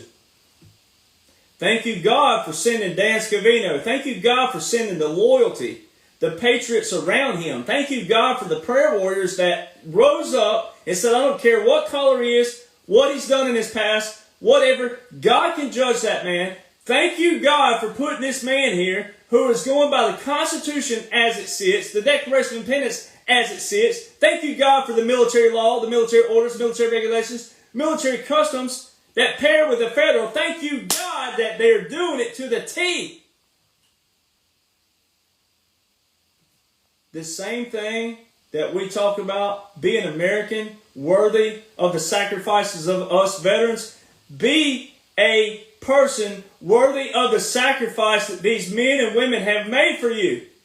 No different than Jesus Christ. He couldn't get to the cross without Judas. His own disciples betrayed him. His own people betrayed him. His Bible, the Word of God, says he couldn't even be a prophet in his own hometown.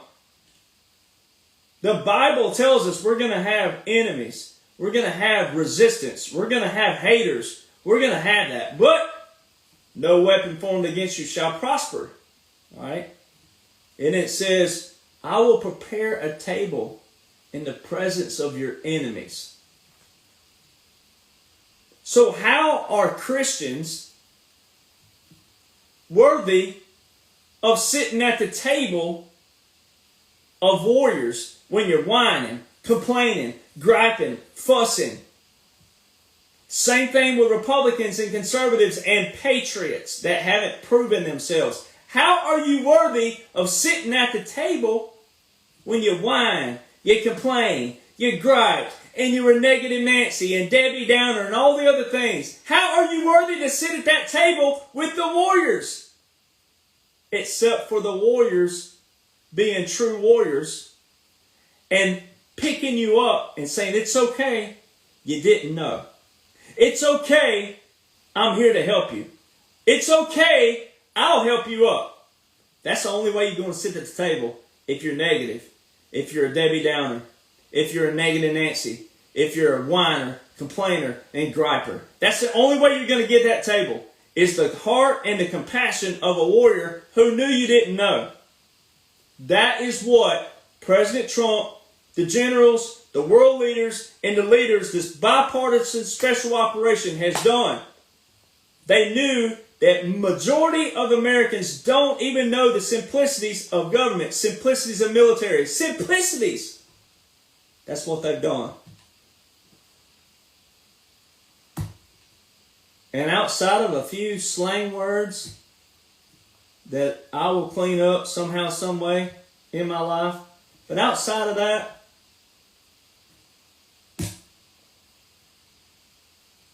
the Lord Himself knows. God Himself knows. God knows.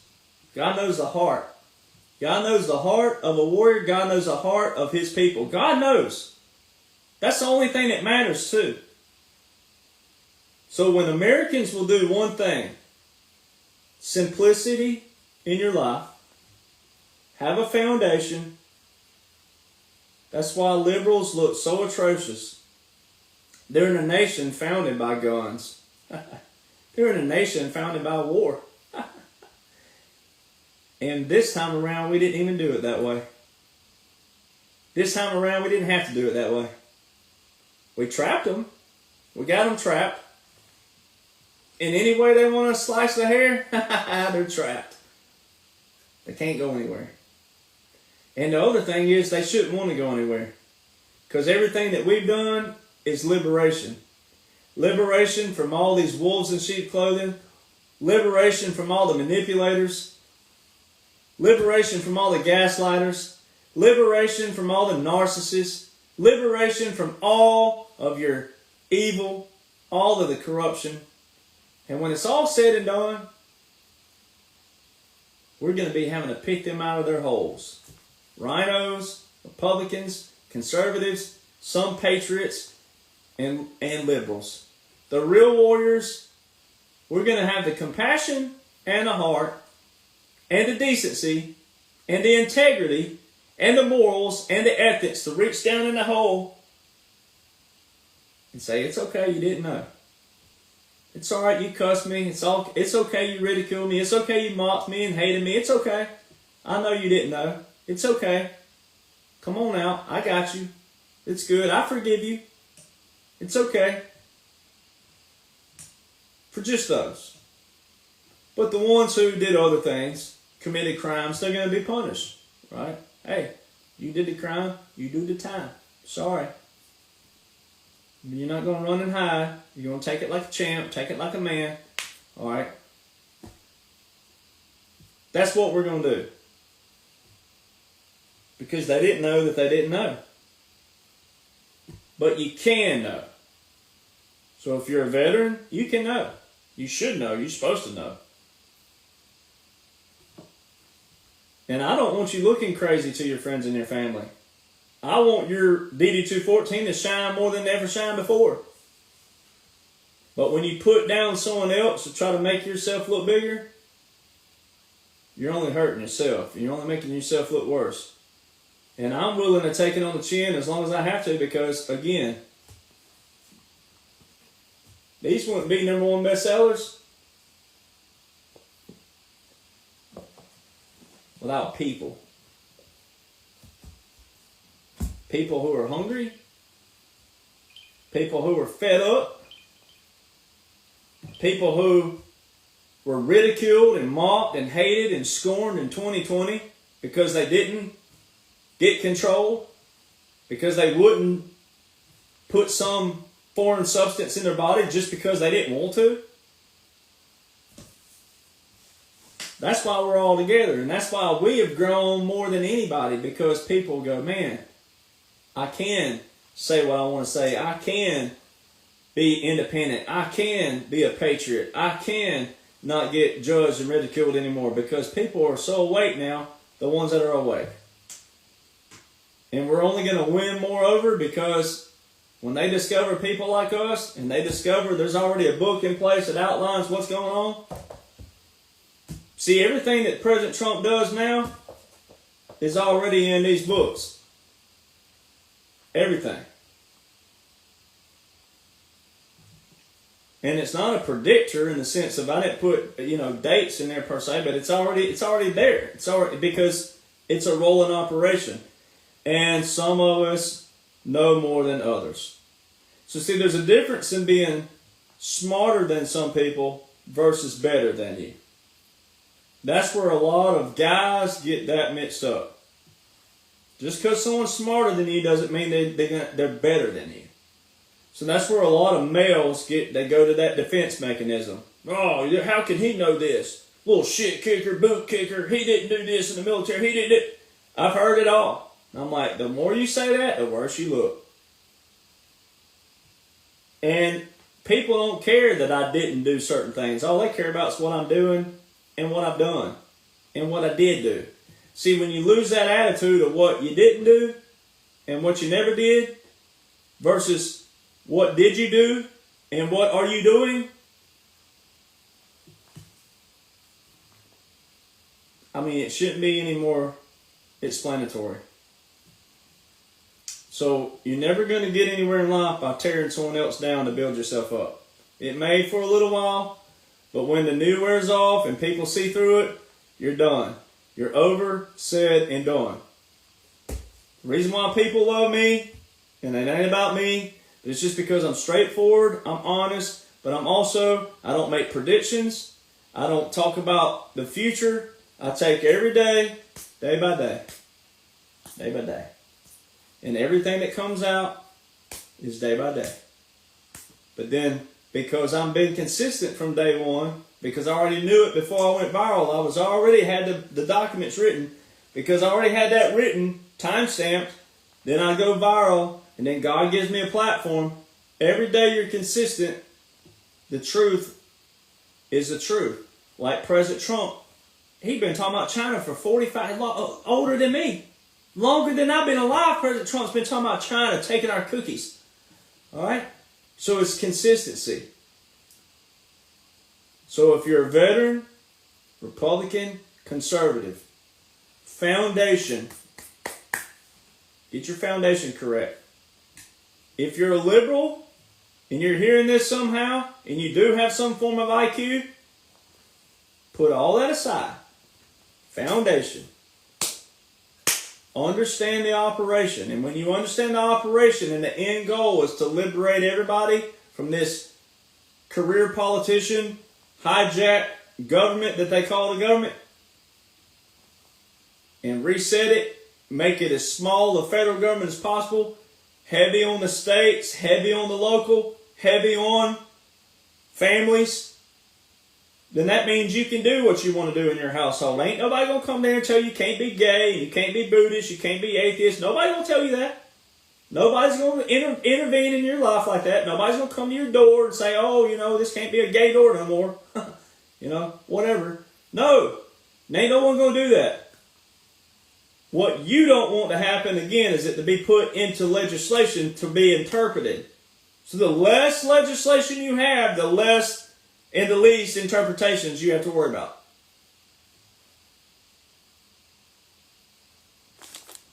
That simple.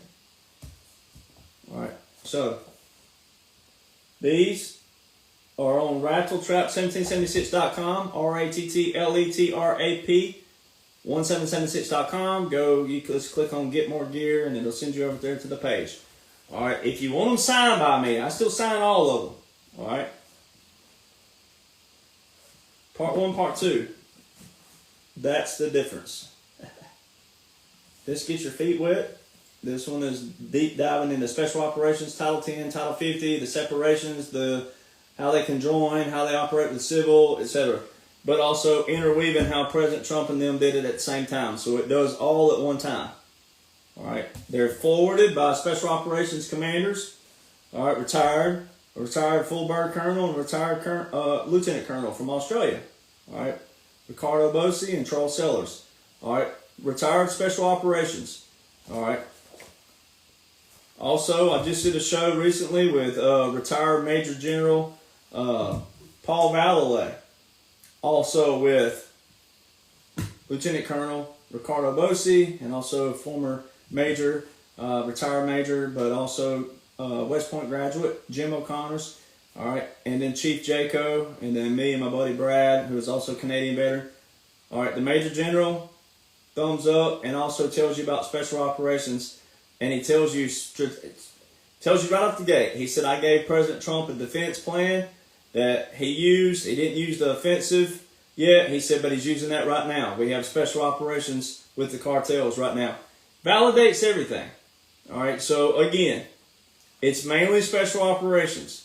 So veterans, whether you were a cook, whatever you were, if you don't know anything about unconventional warfare, irregular warfare, special operations, covert operations, clandestine operations, guerrilla warfare, asymmetrical warfare, but also federal law and how it pairs with military, the intricacies, all the intricacies, but also the 40,000 foot. You got to know that first. All right. So validation's already been there. President Trump's already validated it, and then generals have validated it. Everything's been validated. So at this point, if you're hearing and you're saying it's hogwash, where we are in 2025, you're way off the wagon train. All right, and we want you on the wagon train, but you're way off of it. All right. So if you want those, if you're international, then the only place you can get them is via Amazon. All right. As of right now, that's the only options. And then I obviously have my country music book called The Royal Flush of Country Music, where I expose all of the, and I know a lot of people don't like that word exposed, so I unveil all the secrets of country music, the mainstream country music. All right, that's the only place I've been is Billboard and mainstream, the top chart in all the country music. I'll unveil it. I'm the first artist and songwriter in country music history to unveil all of how radio works, all of how the major record labels work, etc. It's a #1 bestseller as well. All right, so happy Easter. God bless you. God bless your families. God bless your friends. If you don't have family and friends, and you do right here on 1776 Nation and Derek Jonhson Country, and then Rattle Trap 1776 Nation, you have a family here. All right, you're welcome here. All right, no fighting in the comment boxes. All right. No slur words, no anything like that. You're welcome here. And there's people here who will welcome you with open arms. There's a lot of people who met each other off these pages. All right, so that's what we're here for. But again, seek to know what's going on. All right, don't be no Don Juan in the comment boxes either, guys. I know you hear me talking about 85% of my followers are female. So I know I see some of y'all in the comment boxes. Y'all trying to be Don Juan. All right, Romeo. All right, no. Come on now. Come on. Hear me out. So, I try to make these as short as possible. Obviously, I always go 2.5 hours, 3 hours. You just can't break this down any shorter.